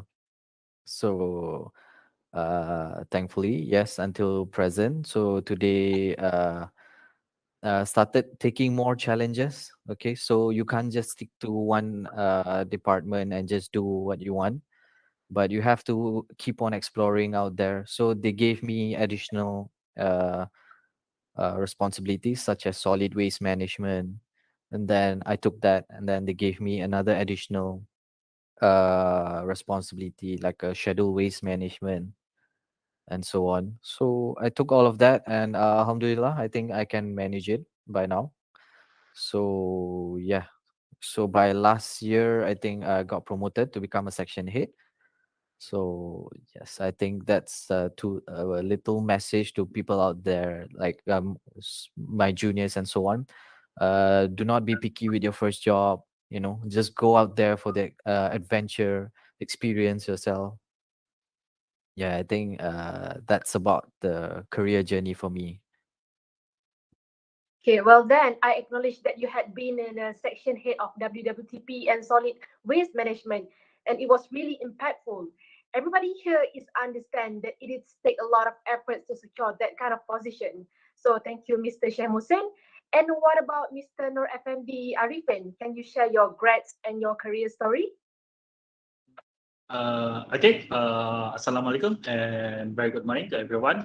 Sorry, a bit late to join, and my background is not as per requested. Okay, so let me introduce myself first. Okay, my name is Nur Arifin. You can call me Fendi. So I am graduated from UiTM Penang, so in a chemical engineering and environmental on 2018. So I started with, I can say I involved in environmental section is, I think I can say during my diploma, because before I started to continue my degree, I took like my own internship in one of the company, which is water industry. So I have experience in treating water like Shabas. So I learned that in terms of lab, in terms of maintenance, operation. And then when I go continue pursue my study in degree, it, to be honest, I was quite disappointed because my application was process chemical engineering, but didn't get that position. Sorry, didn't get the course. I got the chemical engineering with environmental. So it's quite sad. But when I go through, I see that it's actually good because it made my scope wider. Okay, instead of being only the process engineer, I also can be the environmentalist. Okay, so I study, and then for internship, I go for Hatta Legacy Berhad, which is rubber industry, which is top 4 big company during that time in manufacturing rubber industry, rubber glove. Okay, I internship, and then right after I end my internship, I got offered to work with them, okay, as a process and facility engineer. And then from there, I finished my study on 2018. Okay, they wait for me around 6 months or 4 months because I also request a certain period for my off time. Okay, before I continue to work. And then from there, I moved from Hatalega. I moved to another company, which is rubber industry also, Top Glove. Okay, there as a IETS engineer. Okay, so basically I'm monitoring, supervising, do some maintenance job, basically maintain lah the operation. Okay. Apart from that, I also handling the ISO. Okay, for during that time I handle ISO 14001 only. Okay, and then almost 2.5 years, I see that it's I need to move to another company to experience a different perspective, different scope of waste. So from rubber industry, I moved to beverages industry, food and beverages, which is my current company lah. Not my company, my current where I'm working with. Okay, so now I'm working with Etika Beverages in Berhad. We are licensed bottler for Pepsi. Okay, another product is Wanda, Tropicana, Blue, and others. Okay, but here I work as also still maintaining wastewater, maintaining operation. Okay, I expand to water treatment monitoring. Okay, and also for those any environmental related item, which is boiler monitoring, wastewater schedule waste, recycling program, those that related to sustainability will be under me. And for the ISO also, I expand into from only 14,001. Now I involved in 45,001, which is related to safety. 9,001, which is quality.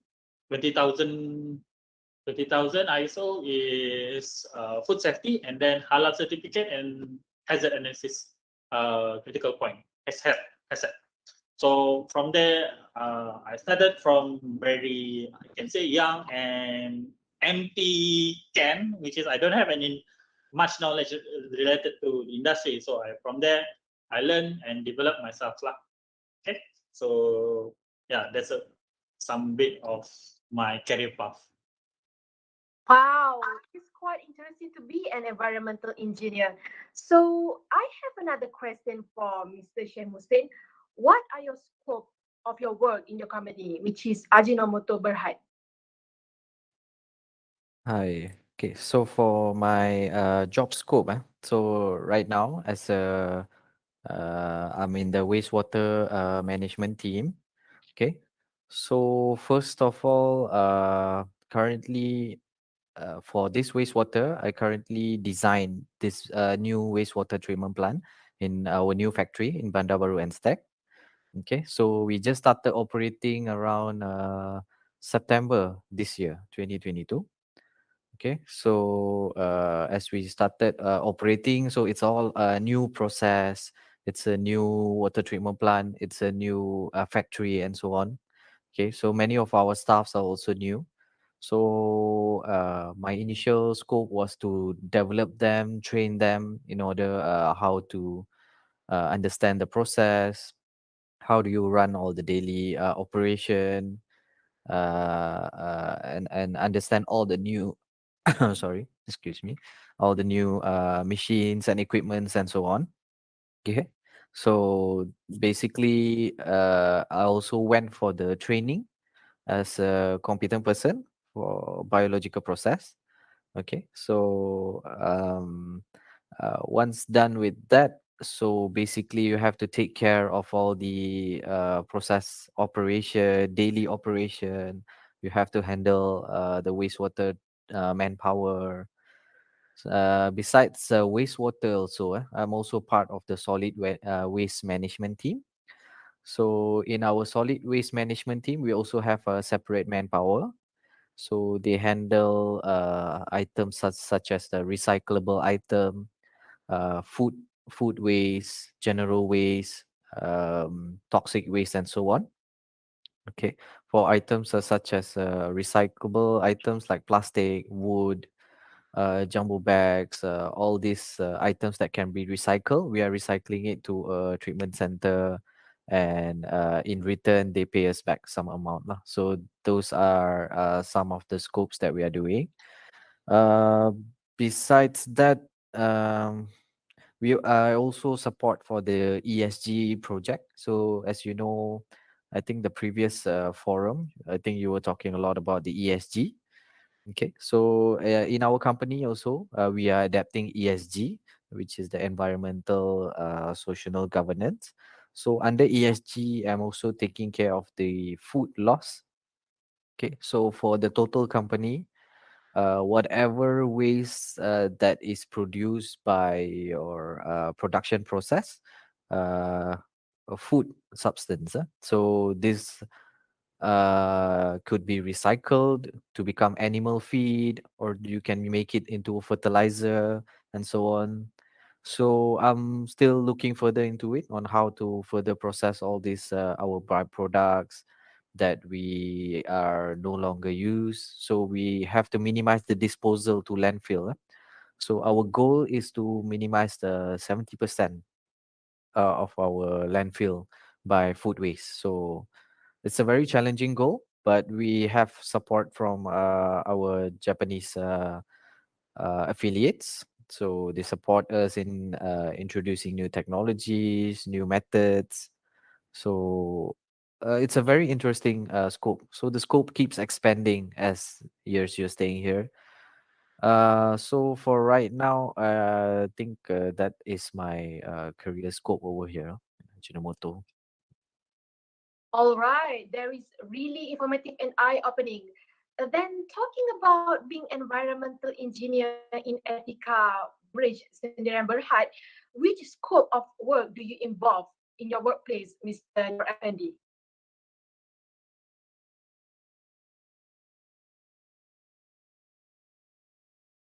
Mr. Nur Effendi, can you hear me?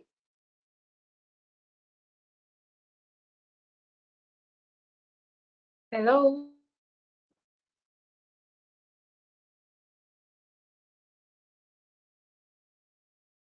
Mr. Nur Effendi, are you there?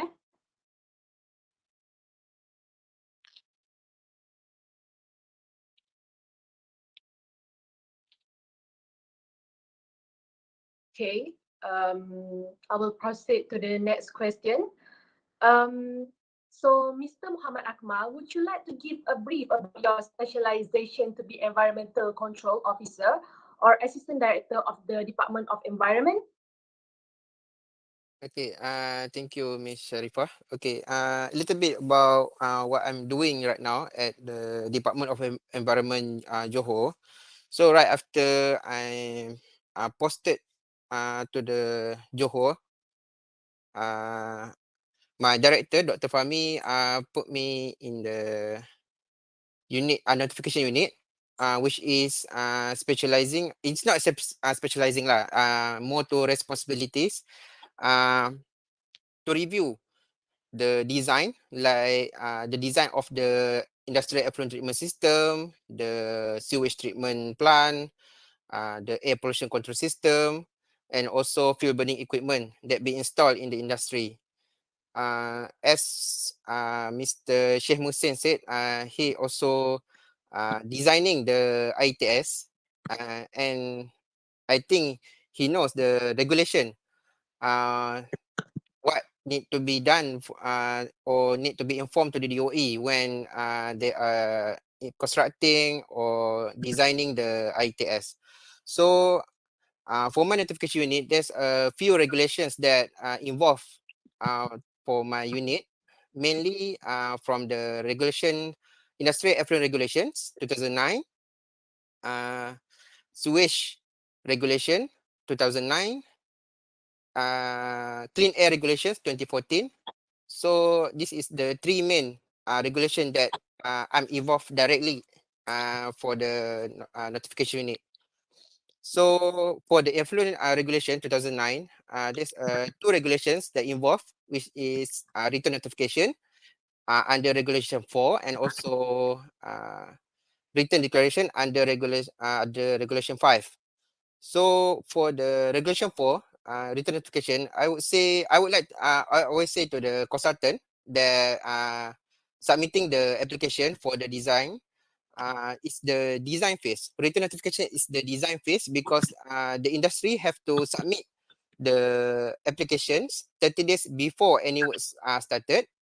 And for the written declaration is the commissioning phase actually. After the plant is running and stable, they need to submit the written declaration so we can assess the operation. We can take a look at the performance monitoring record. Is it the system is running well or not? Also, the same as clean air regulations, we are reviewing the design for any type of fuel burning equipment that use biomass as fuel or gases, for example, LPG, diesel. So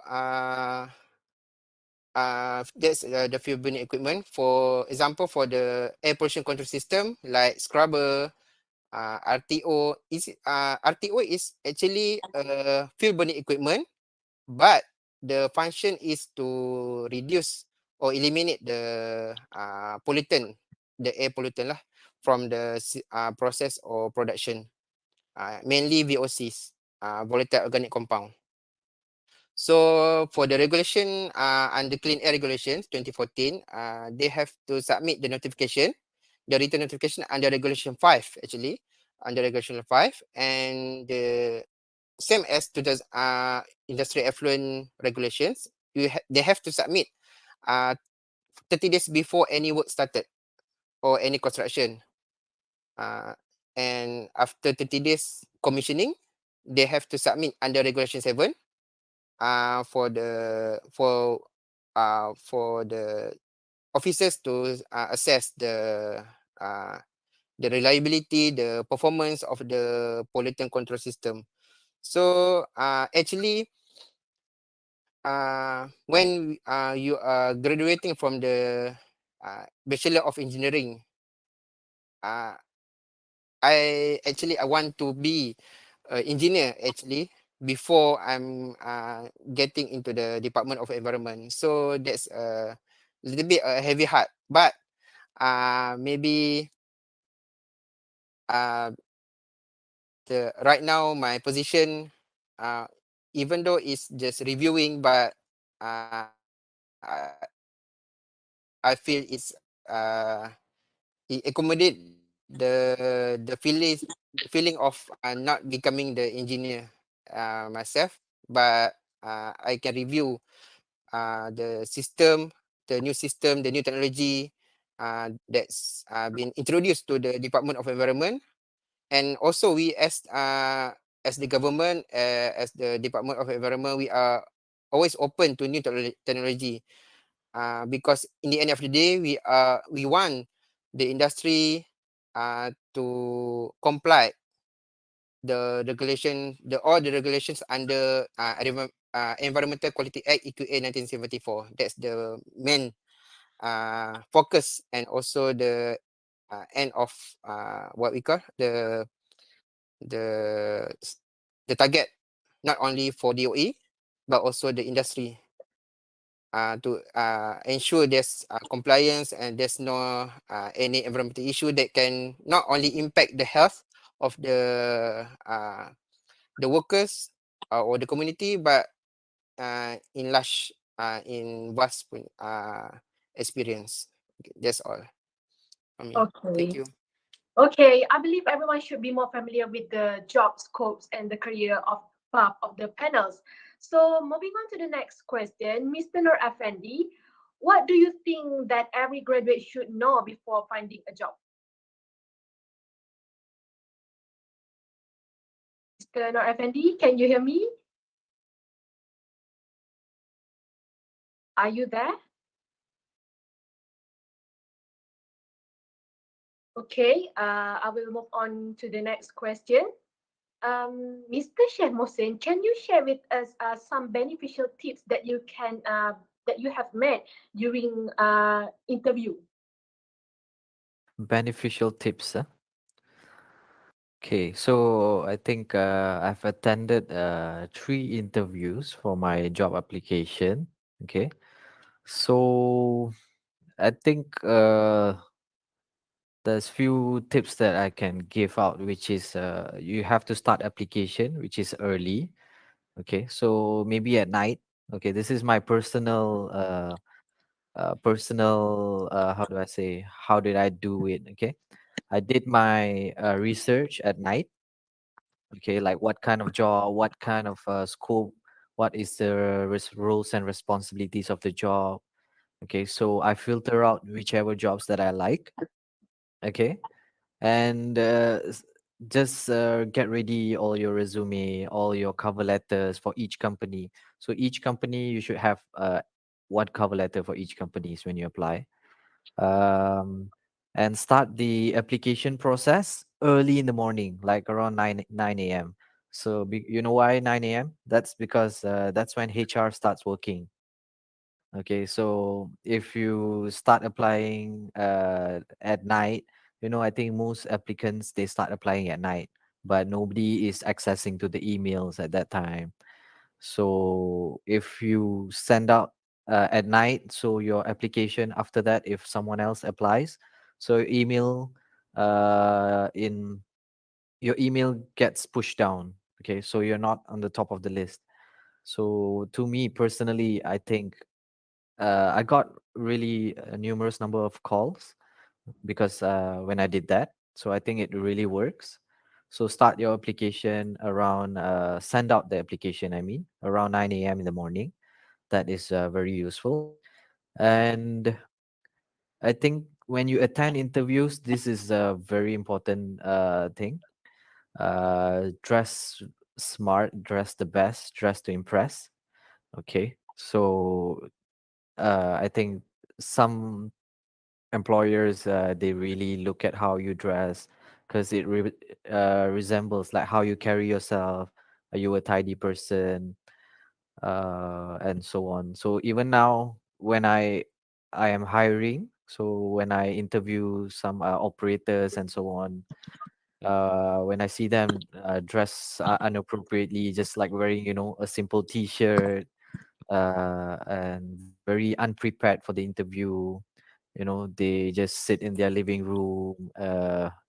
Some of them they even smoke during the interview, which is very inappropriate. So I think that shouldn't be the case. You have to always have a positive outlook. So yeah, that's another one. And always be punctual for your interview. Always be around 10 to 15 minutes early than the time. And this is the most important thing when attending an interview. Once you're done with the interview, so I think there'll be some panels, whether it's online or whether it's a physical interview. There'll be some panels sitting in front of you. Once everything is done, once you've discussed everything like your salary, your roles and responsibility, please ask this question. I think this is a very uh, important question, and I think employers like to hear this. So just ask the interview panel on how you did on that interview, on how they think about you, and so on. I think this would help the employer remember you, and you always have to have this special character of you that distinguishes you from other employees out there. You have to be unique. You have to have your own personality. You have to carry your personality.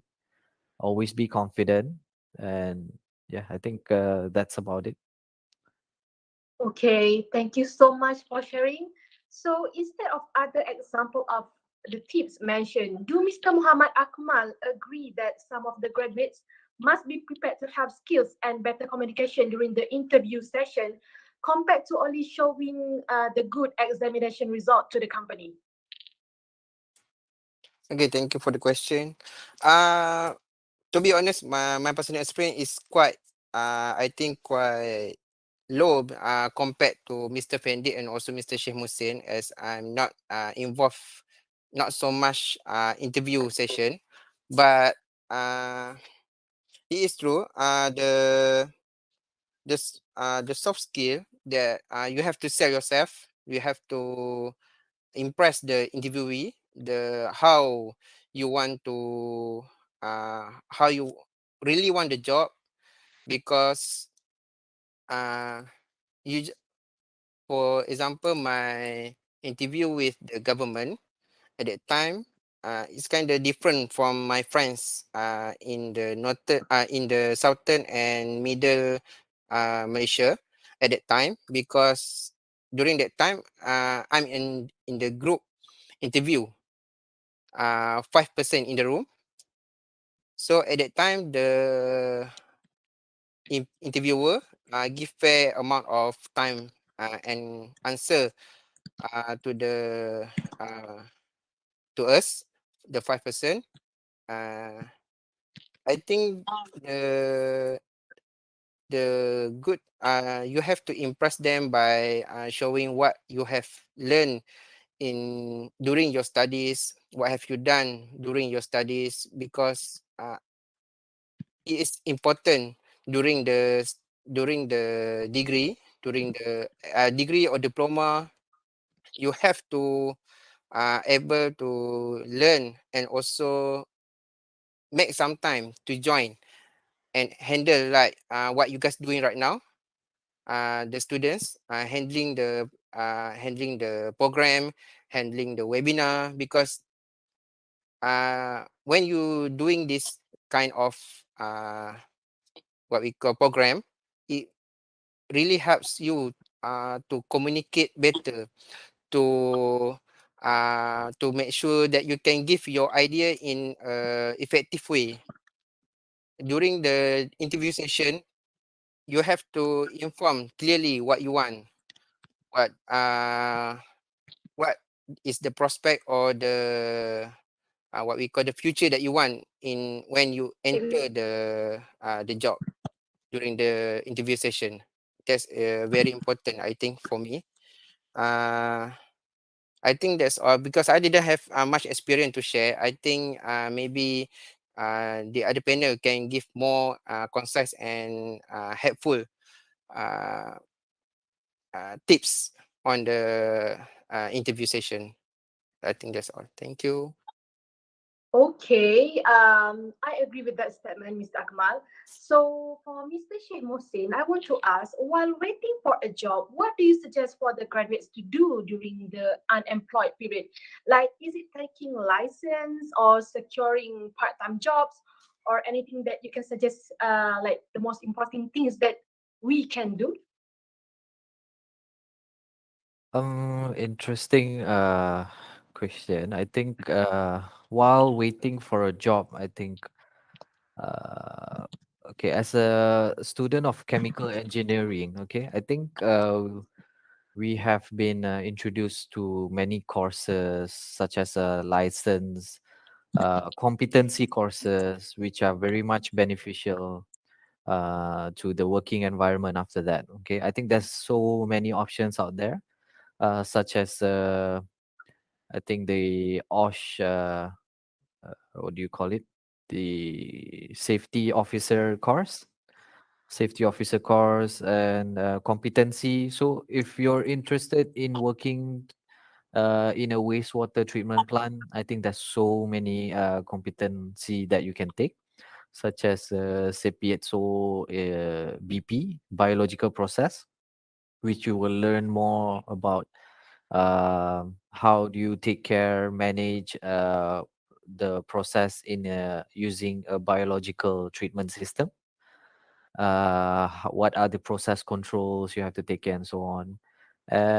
Besides, there's also CPXO PCP, which is a physical and chemical process. So in this course, I think you can learn more about the physical process on how do you reduce color, suspended solids using chemical treatment. Okay, so I think it's very much beneficial to um, graduates out there to take all these courses. If you are exploring into how do I say, wastewater treatment system. Besides that, there are also many. This one I didn't know when I was studying, or maybe if I paid attention, I would have. But uh, I think there is such thing called as a SEPSO. Maybe Encik Akmal know SEPSO, computer person in scrubber operation. Scrubber operation is also, I think, quite well known. It's a very good course that you can take up, because I think many industries uses scrubber to treat their air, to treat odor, hazardous gases, and so on. So I think besides CPHSO, BP, PCP, you can take SEPSO. I think very beneficial course. There's another one called CEBFO, back filter operation.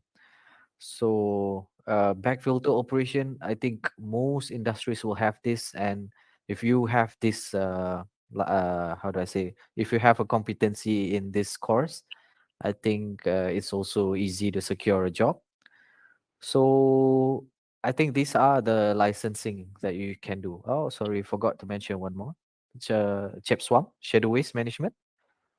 I think Shadow Waste is very likely uh, to have in any industries. Okay, I think most industries will have their own shadow waste.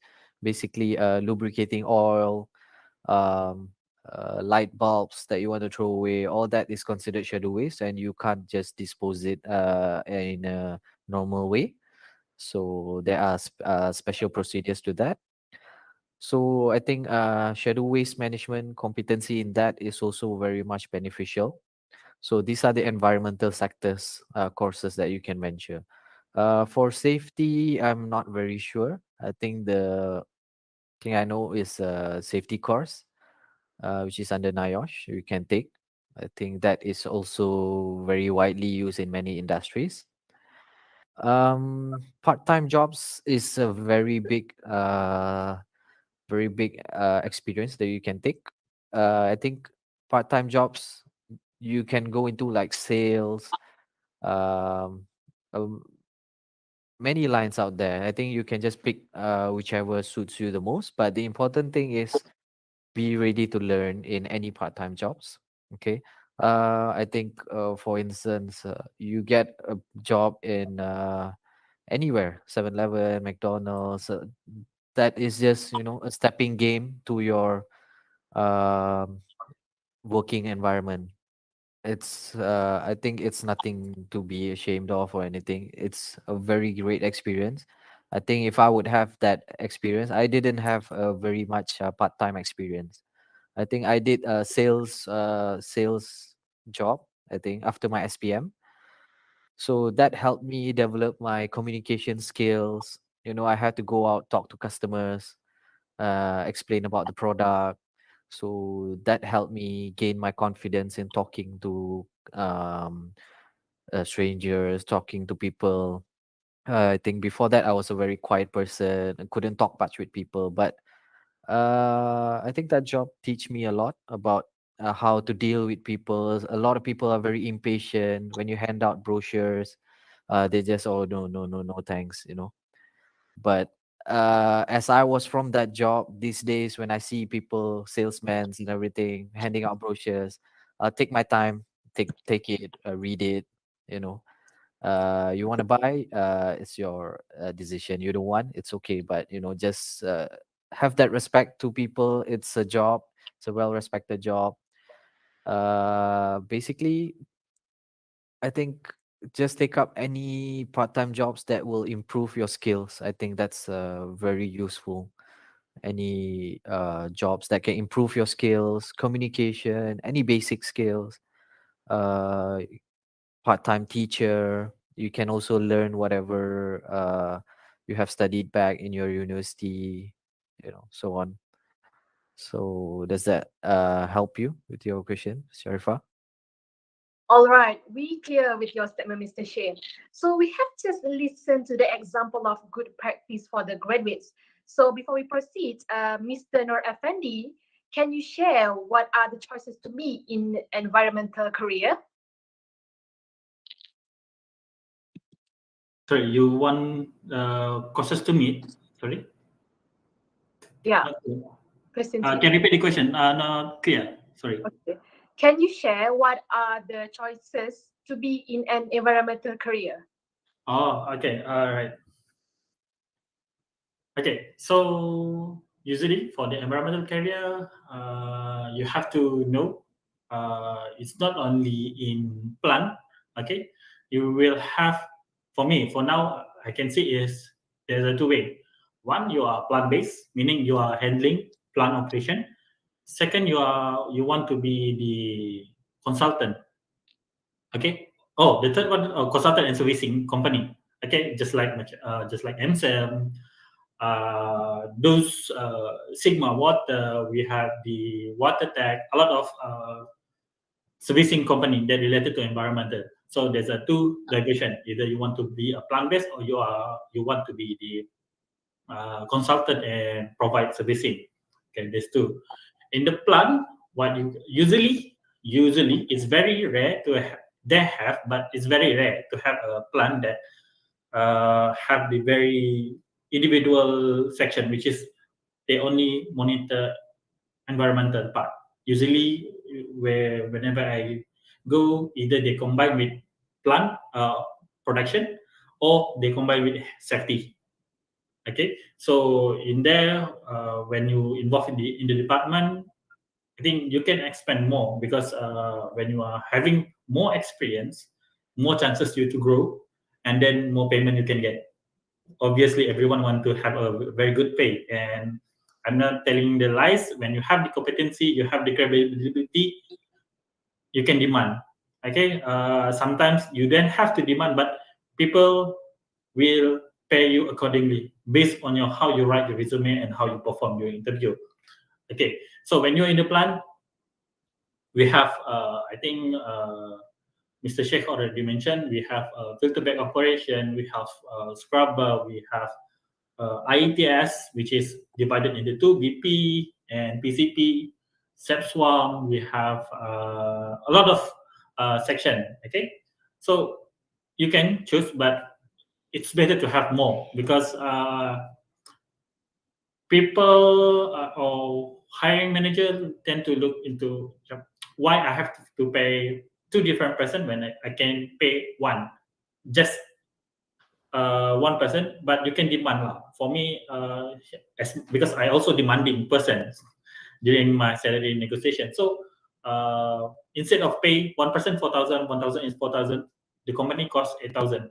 Why don't I just hire one person that have several qualification, but just a slight increase compared to the others, which is save more money for the company. So it's better to have more certification. Okay, that is the plan. But in the consultation section, you can go for, I think there's a ITS design training, just like CPHO, but it's more focused on designing because there are two different sections where you want to maintain and operate the operation, and the second section is for the training is for designing. I think Mr. Akmal aware of this training because those consultants they have to go for the design training for this IETS. So you can go there lah. But for me, yeah, you can choose the which training you want to go first because we have a lot of BFO, SEPSO. So maybe some of you wondering which one I should go first.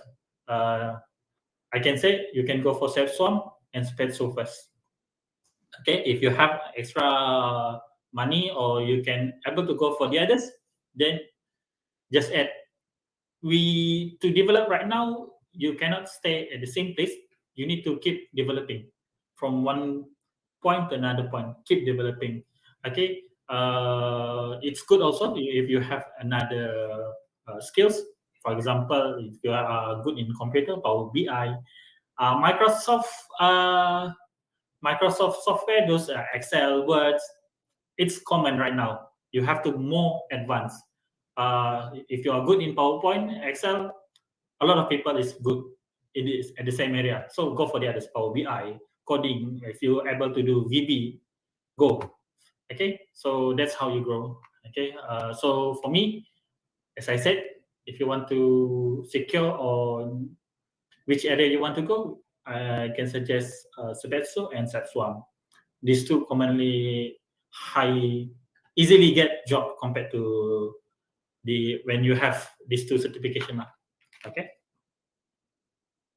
Okay, I can see there are various careers that we have been exposed to. Okay, so moving on to the next question.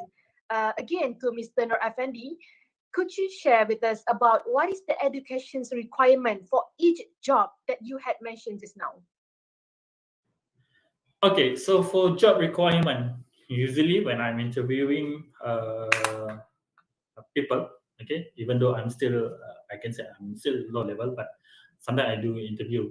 And then first, what I look into your resume, because when you are talking, because I get tips from other HR, okay, not only in my company, MDEC, MCMC, even Petronas, when they are giving speech or career fair, what they look into is your resume.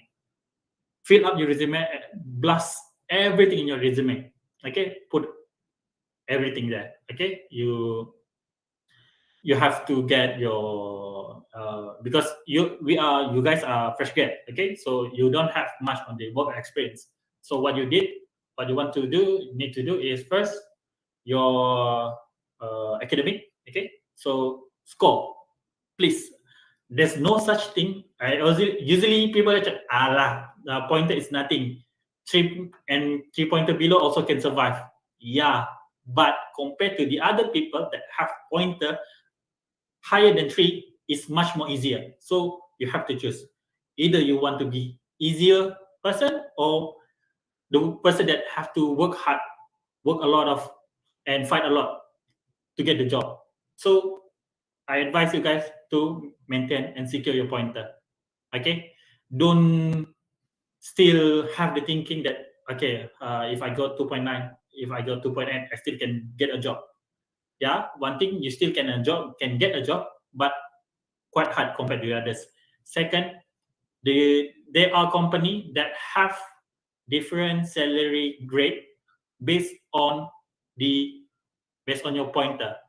Higher pointer 3.5, you get this much. 3 pointer, you get this much. So which one you want? Lower salary, high salary. For sure, you want to have the high salary. So maintain your salary. Okay. Second, you have control your you have secure your you done with your resume, your pointer, extracurricular.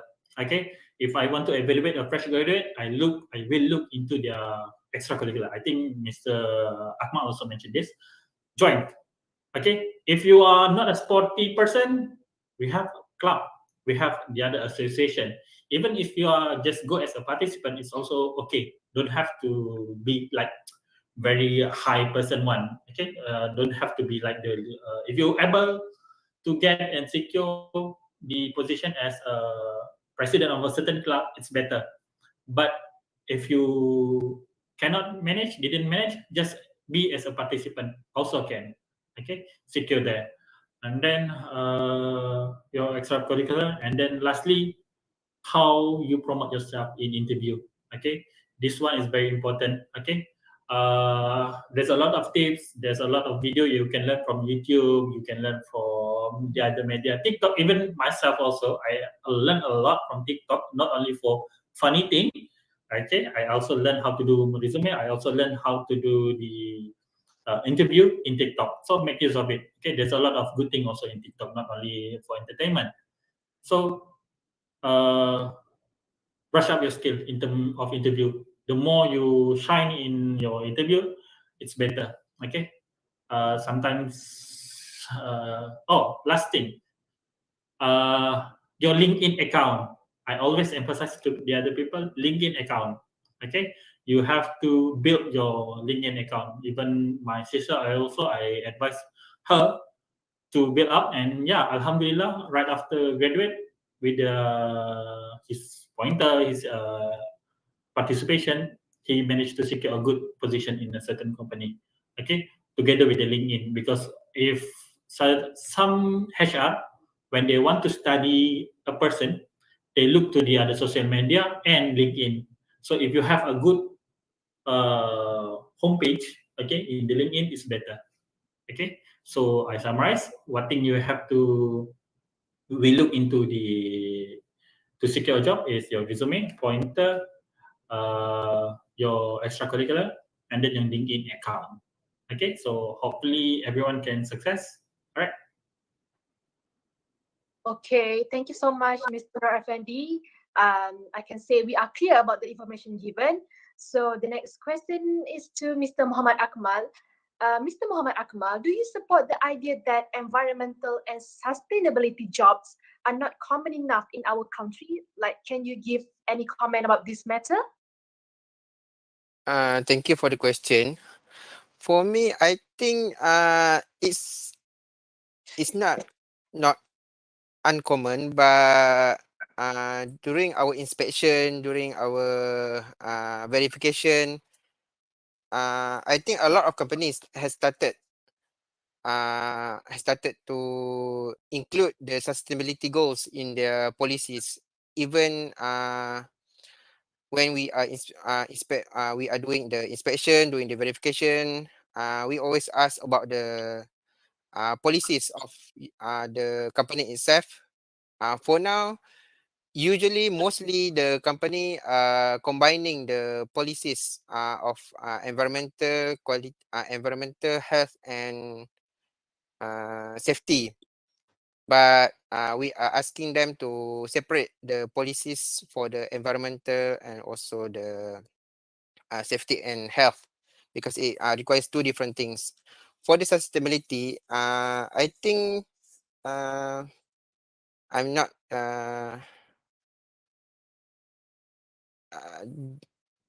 I think a lot of company has already started to how to I think the R&D section for the company will look into the raw material, what's the production, how they can sustain, how they can use a different product or different raw material to ensure the sustainability, and the sustainability can help to reduce the pollution that can be emit from the production itself.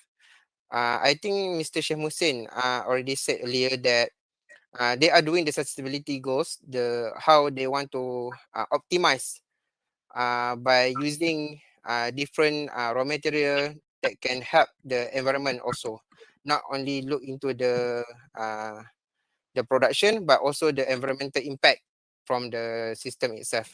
And I want to add a little bit about the competencies that have been said by both panel, Mr. Sheikh and also Mr. Fendi. Actually, IMAS or the the acronym for the Environmental Institute of Malaysia, uh, we have it is still under Department of Environment, and they are offering a lot of competencies for the industry, like we hear before just now, the competency for the IETS operation, both biological process and PCP, the back filter operation, the scrubber operation, the set swarm, and also EO, environmental officer at construction site. For example, Sepok EIA, looking into the EIA, looking to ensure the compliance to the terms given in their EIA. That or and even for the officers, has been offered to have the competency. Is two sides of the coin. One for operation for the industry, but for the officers we call as inspection. So for example, for SEPSO, the scrubber operation for the officer is called as SEPSI, competency for the scrubber inspection. All the competency we have the inspection at the end of the name. For the ITS operation, we call as SEPC. For the ITS inspection and also the back filter, we also have the inspection for uh, the officers. I think that's the information that I can give to the students, mainly in Malaysia, because I don't know about the policies of the for the other countries. So okay, I think that's all. I give back to Miss Sharifah. All right, thank you so much, Mr. Muhammad Akmal, for the sharing. So the last question go to Mr. Sheikh Hussein. Can you give us why it is important to encourage many people to pursue this environmental sector? Like, what are the benefits to us, to the communities, or to the country if we have many environmental specialists starting from today? Okay, this is a very important and very interesting question, I think. Okay, so first of all, in the environment section, you have to know what are you contributing towards the environment. Okay, so the major thing is whatever you're doing in this environment section, name it with all these competencies out there. For instance, if you are a competent person in IETS, so you are taking care of the discharge of the water. If you are a competent person in shadow waste, means you are preventing from toxic waste from entering landfill areas, or illegal dumping sites and so on. I think recently we had many cases reported by the DOE, such as Sungai Kim Kim. I think it's a very controversial issue. I think many issues out there. I think so. These are shared from DOE members to the industries to prevent all these mishaps to happen again. So I think I also like to take this opportunity to thank the Department of Environment for always guiding the industries, informing us what issues are out there, updating us on the guidelines so that the industries stay within this regulation and uh, prevent all these mishaps from happening. So back to Ms. Sharifa's question, I think it is very important. Firstly, in taking care of the environment, it starts from yourself. Okay, starts from yourself. If you are a person with a mentality of taking care of the environment, I think this job is very. It should be easy for you. You will automatically adapt to it. And for instance, my job, I'm the computer person in the ITS, and I handle the wastewater treatment plant. So my job is important, as this wastewater treatment plant that currently we are taking care of is following standard A. Okay, standard A in the Environmental Quality Act. I think there's two standards, standard A and standard B. So my old factory is standard B, which is all the parameters are a bit higher. The standards are higher. For instance, the COD is 200, BOD is higher, and so on. So, like now, standard A is a bit stringent. So, this new factory is under standard A. So, you have to take care very detailed. It's very hard. It's not easy. So, like all the parameters, COD, everything, and so on, is cut by half. So, it's a challenge, but I think it's a good challenge that we are ready to accept in order to um, provide a cleaner discharge towards the environment. So, for instance, our factory in Ajinomoto, so our final discharge is water flows to the water reservoir in Sepang. So this water is then further treated by the local authorities, and then is further supplied to KLIA Airport. So, for instance, if all the industries around the technology park around Ajinomoto, like we have other industries, I would not like to name them. So, if all the industries does not comply with the regulation, I think the water will soon be contaminated, and I think this will result in KLIA airport not having any water supply and so on. So this is a very bad image to our country. Okay, so because foreigners, so many tourists, people coming to Malaysia, the first place they come is to KLIA airport.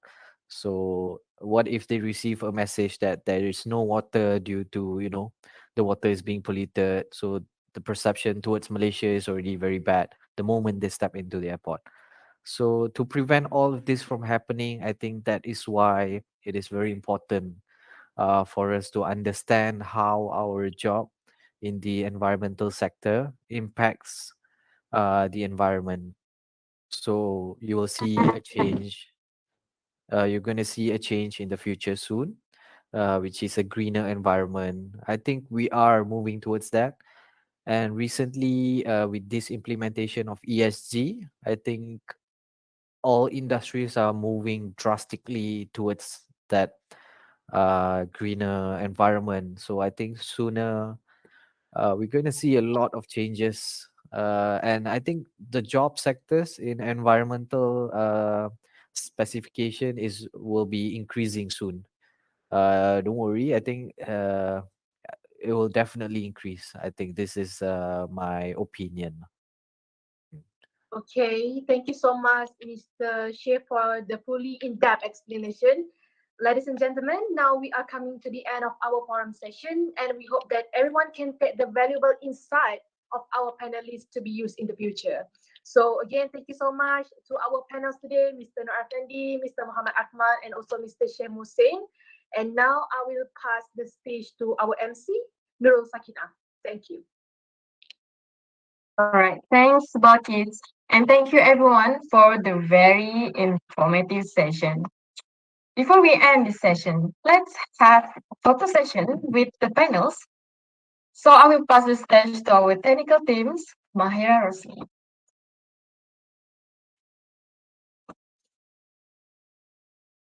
Hello everyone. Please open your camera and get ready for the photo session.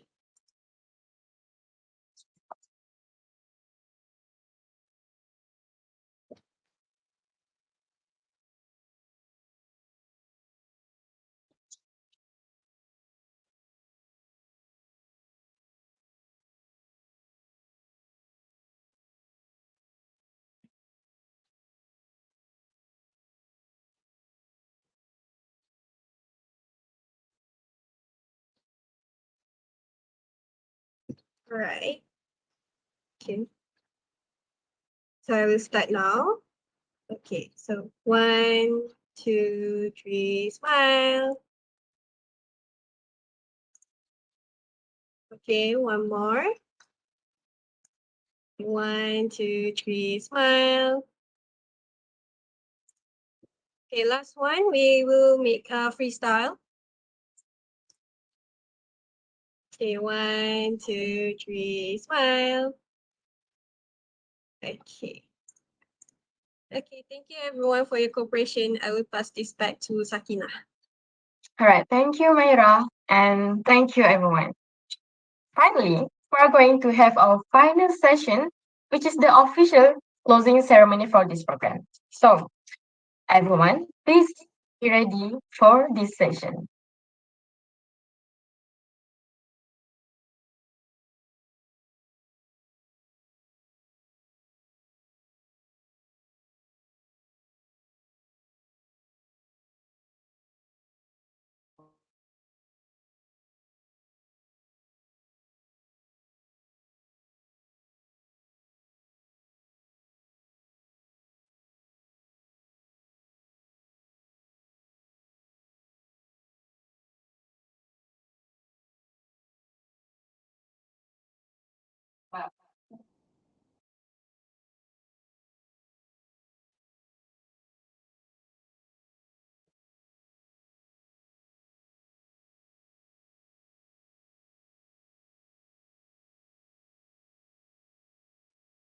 Sorry, everyone, please wait a second.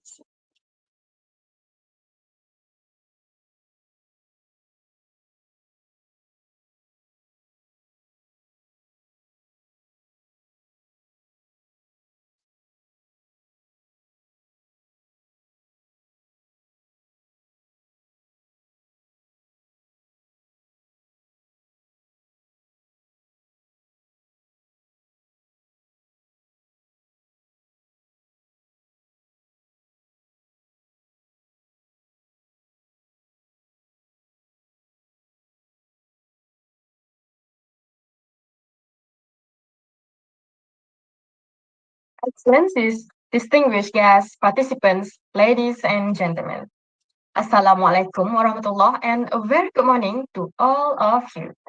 We are delighted to welcome everyone to the closing ceremony of International Friends of Nature Summer Camp 2023. For your information, Rakan Alam Sekitar, or well known as RAS, was launched on 4th June 2009 by Yang Ahmad Berhormat Tan Sri Muhyiddin bin Muhammad Yassin, the Deputy Prime Minister of Malaysia at that time. It is an initiative of the Ministry of Natural Resources and Environment, NRE, in developing awareness and mobilizing community members in environmental conservation and preservation activities.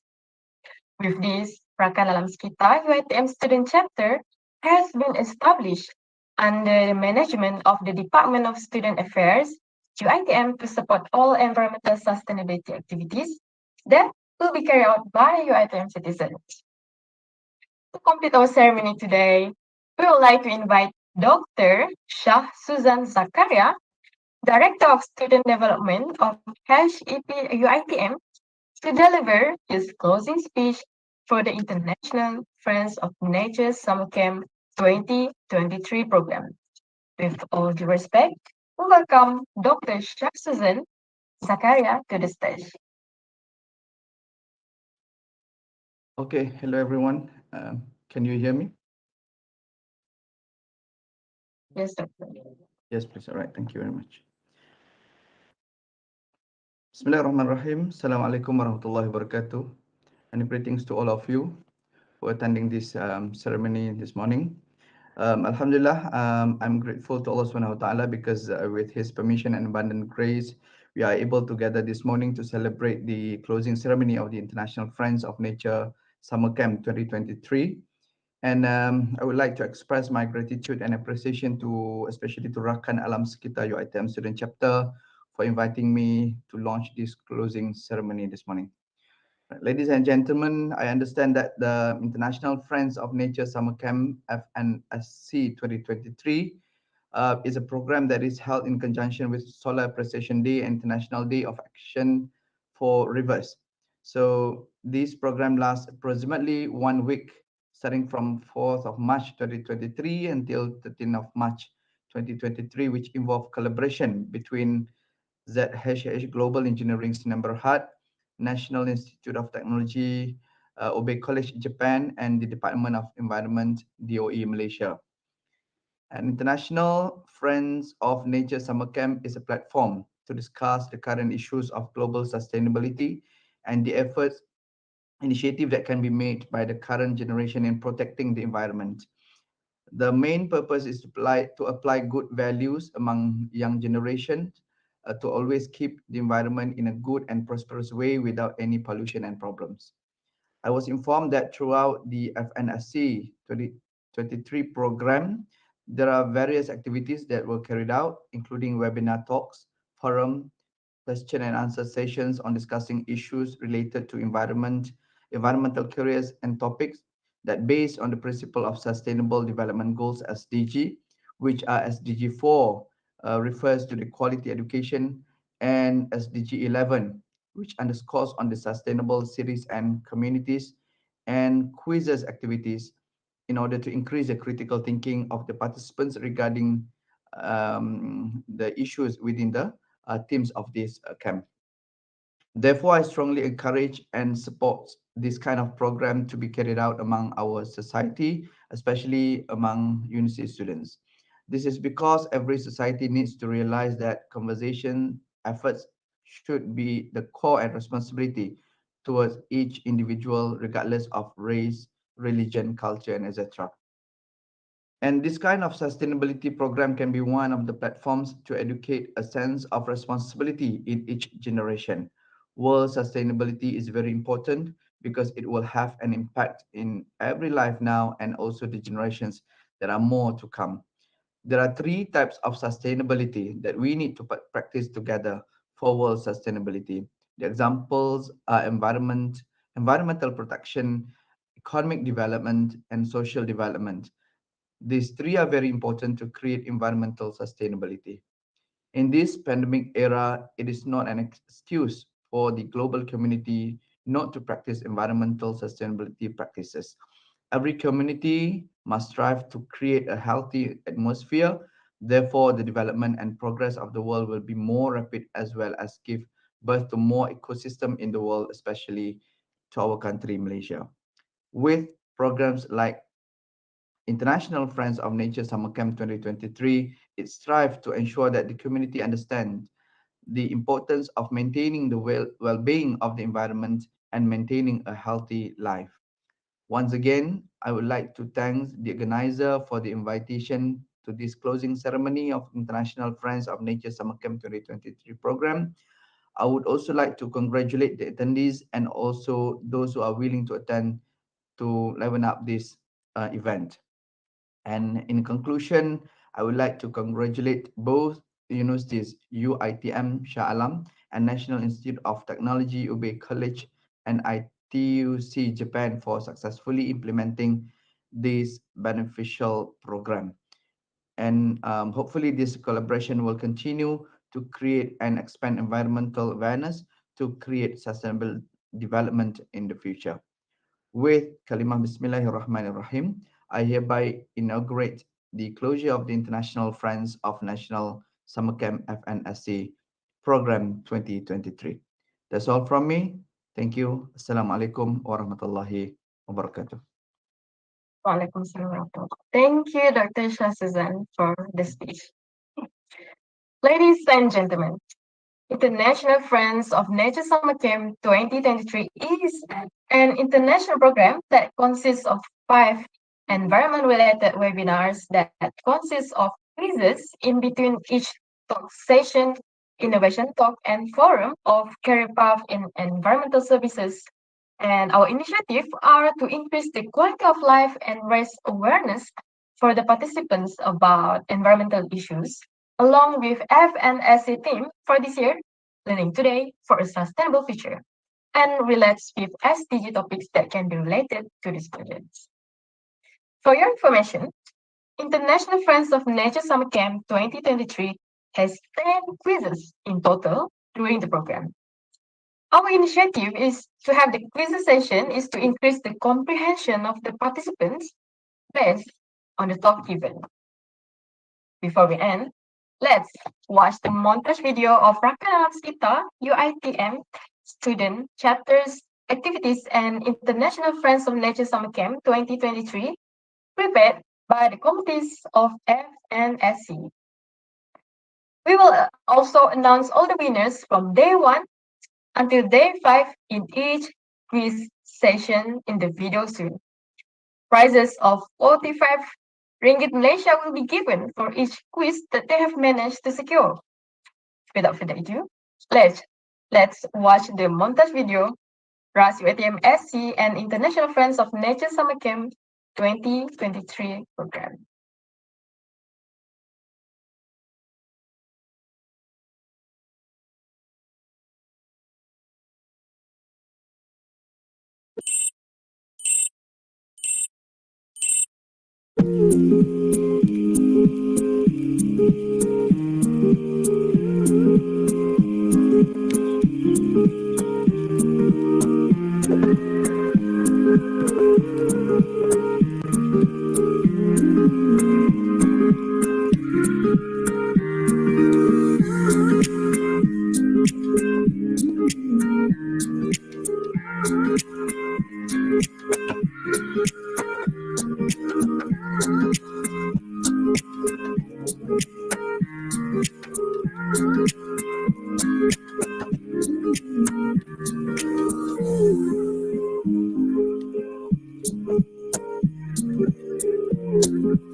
That was a very cute video. Ladies and gentlemen, I hope that everyone enjoyed the video session. We'd like to express our gratitude for the speakers and forum panels for the insightful. We believe the participants gained a lot of input during the talk session.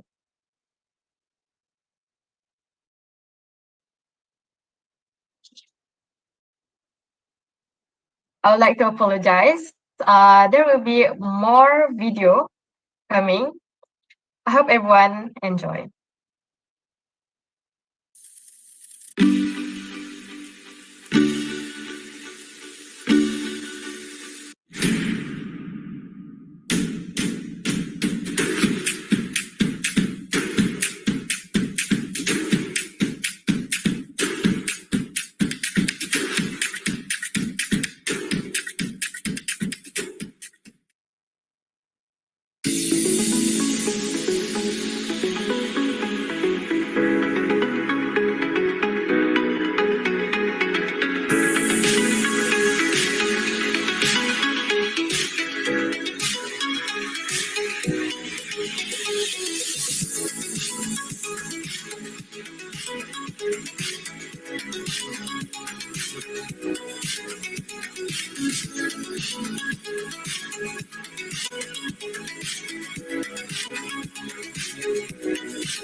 Hello everyone, I am Manabu Hatamura, a director of the International Office of National Institute of Technology, Ube College in Japan.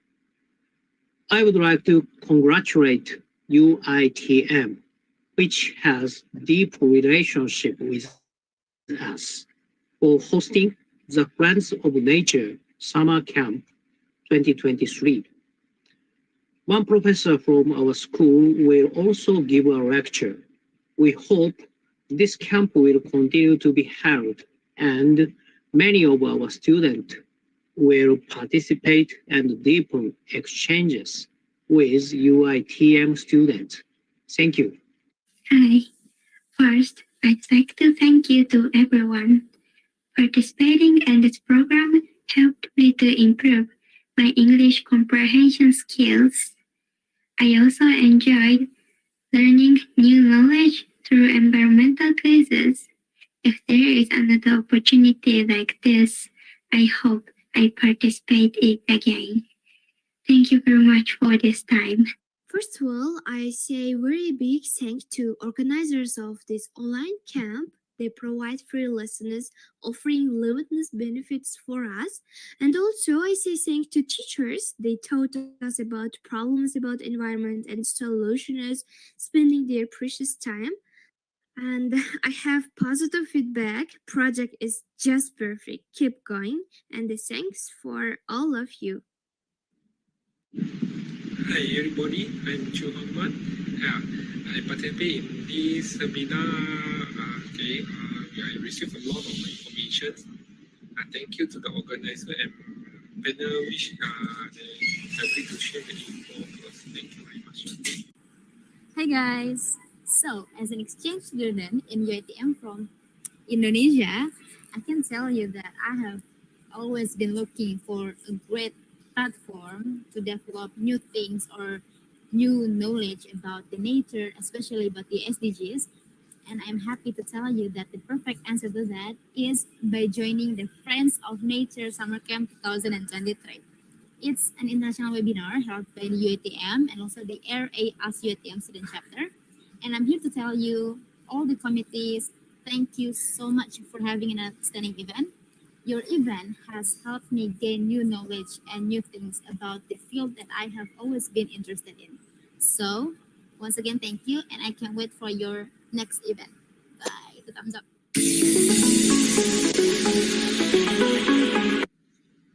Assalamu alaikum and hi everyone. I am Engineer Safwan, the Managing Director of ZHH Global Engineering Shanghai. On behalf of ZHH Global Engineering Shanghai, we would like to express our gratitude for the opportunity given to be part of this great international Friends of Nature Summer Camp. We would also like to congratulate organizer, UiTM Student Chapter, for organizing such a successful event. As responsible industrialists, among our main targets is to renew our effort in finding ways to educate the public, especially in basic knowledge of wastewater treatment. Last but not least, we wish there will be more similar programs organized in the future, and we will do our best to participate and contribute. Thank you.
Right, congratulations to all the winners. Ladies and gentlemen, I hope that everyone enjoyed the video session. We'd like to express our gratitude for the speakers and forum panels for the insightful talks. We believe the participants gained a lot of input during the talk session. Now, towards the end of the video session, we have met the end of the program. Do remember to fill in the attendance form and general feedback of our program that provided in the chat box in WebEx Live and YouTube Live.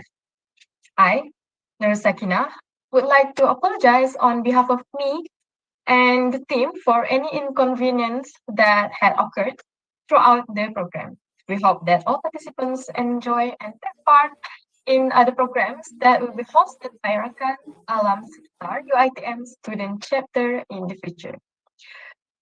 Do follow our social media in YouTube, LinkedIn, Instagram, and Facebook. There will be a lot of voluntary activities that are open to the public too. With that, I end this meeting today, and participants who have filled in the form may leave the meeting now. Thank you, everyone, and hope that we can see all of you again in International Friends of Nature Summer Camp again next year. Thank you. Till we meet again next time.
far behind.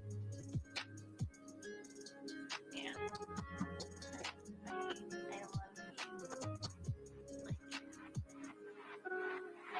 love you. Only like 0.001% behind. Love.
Yeah.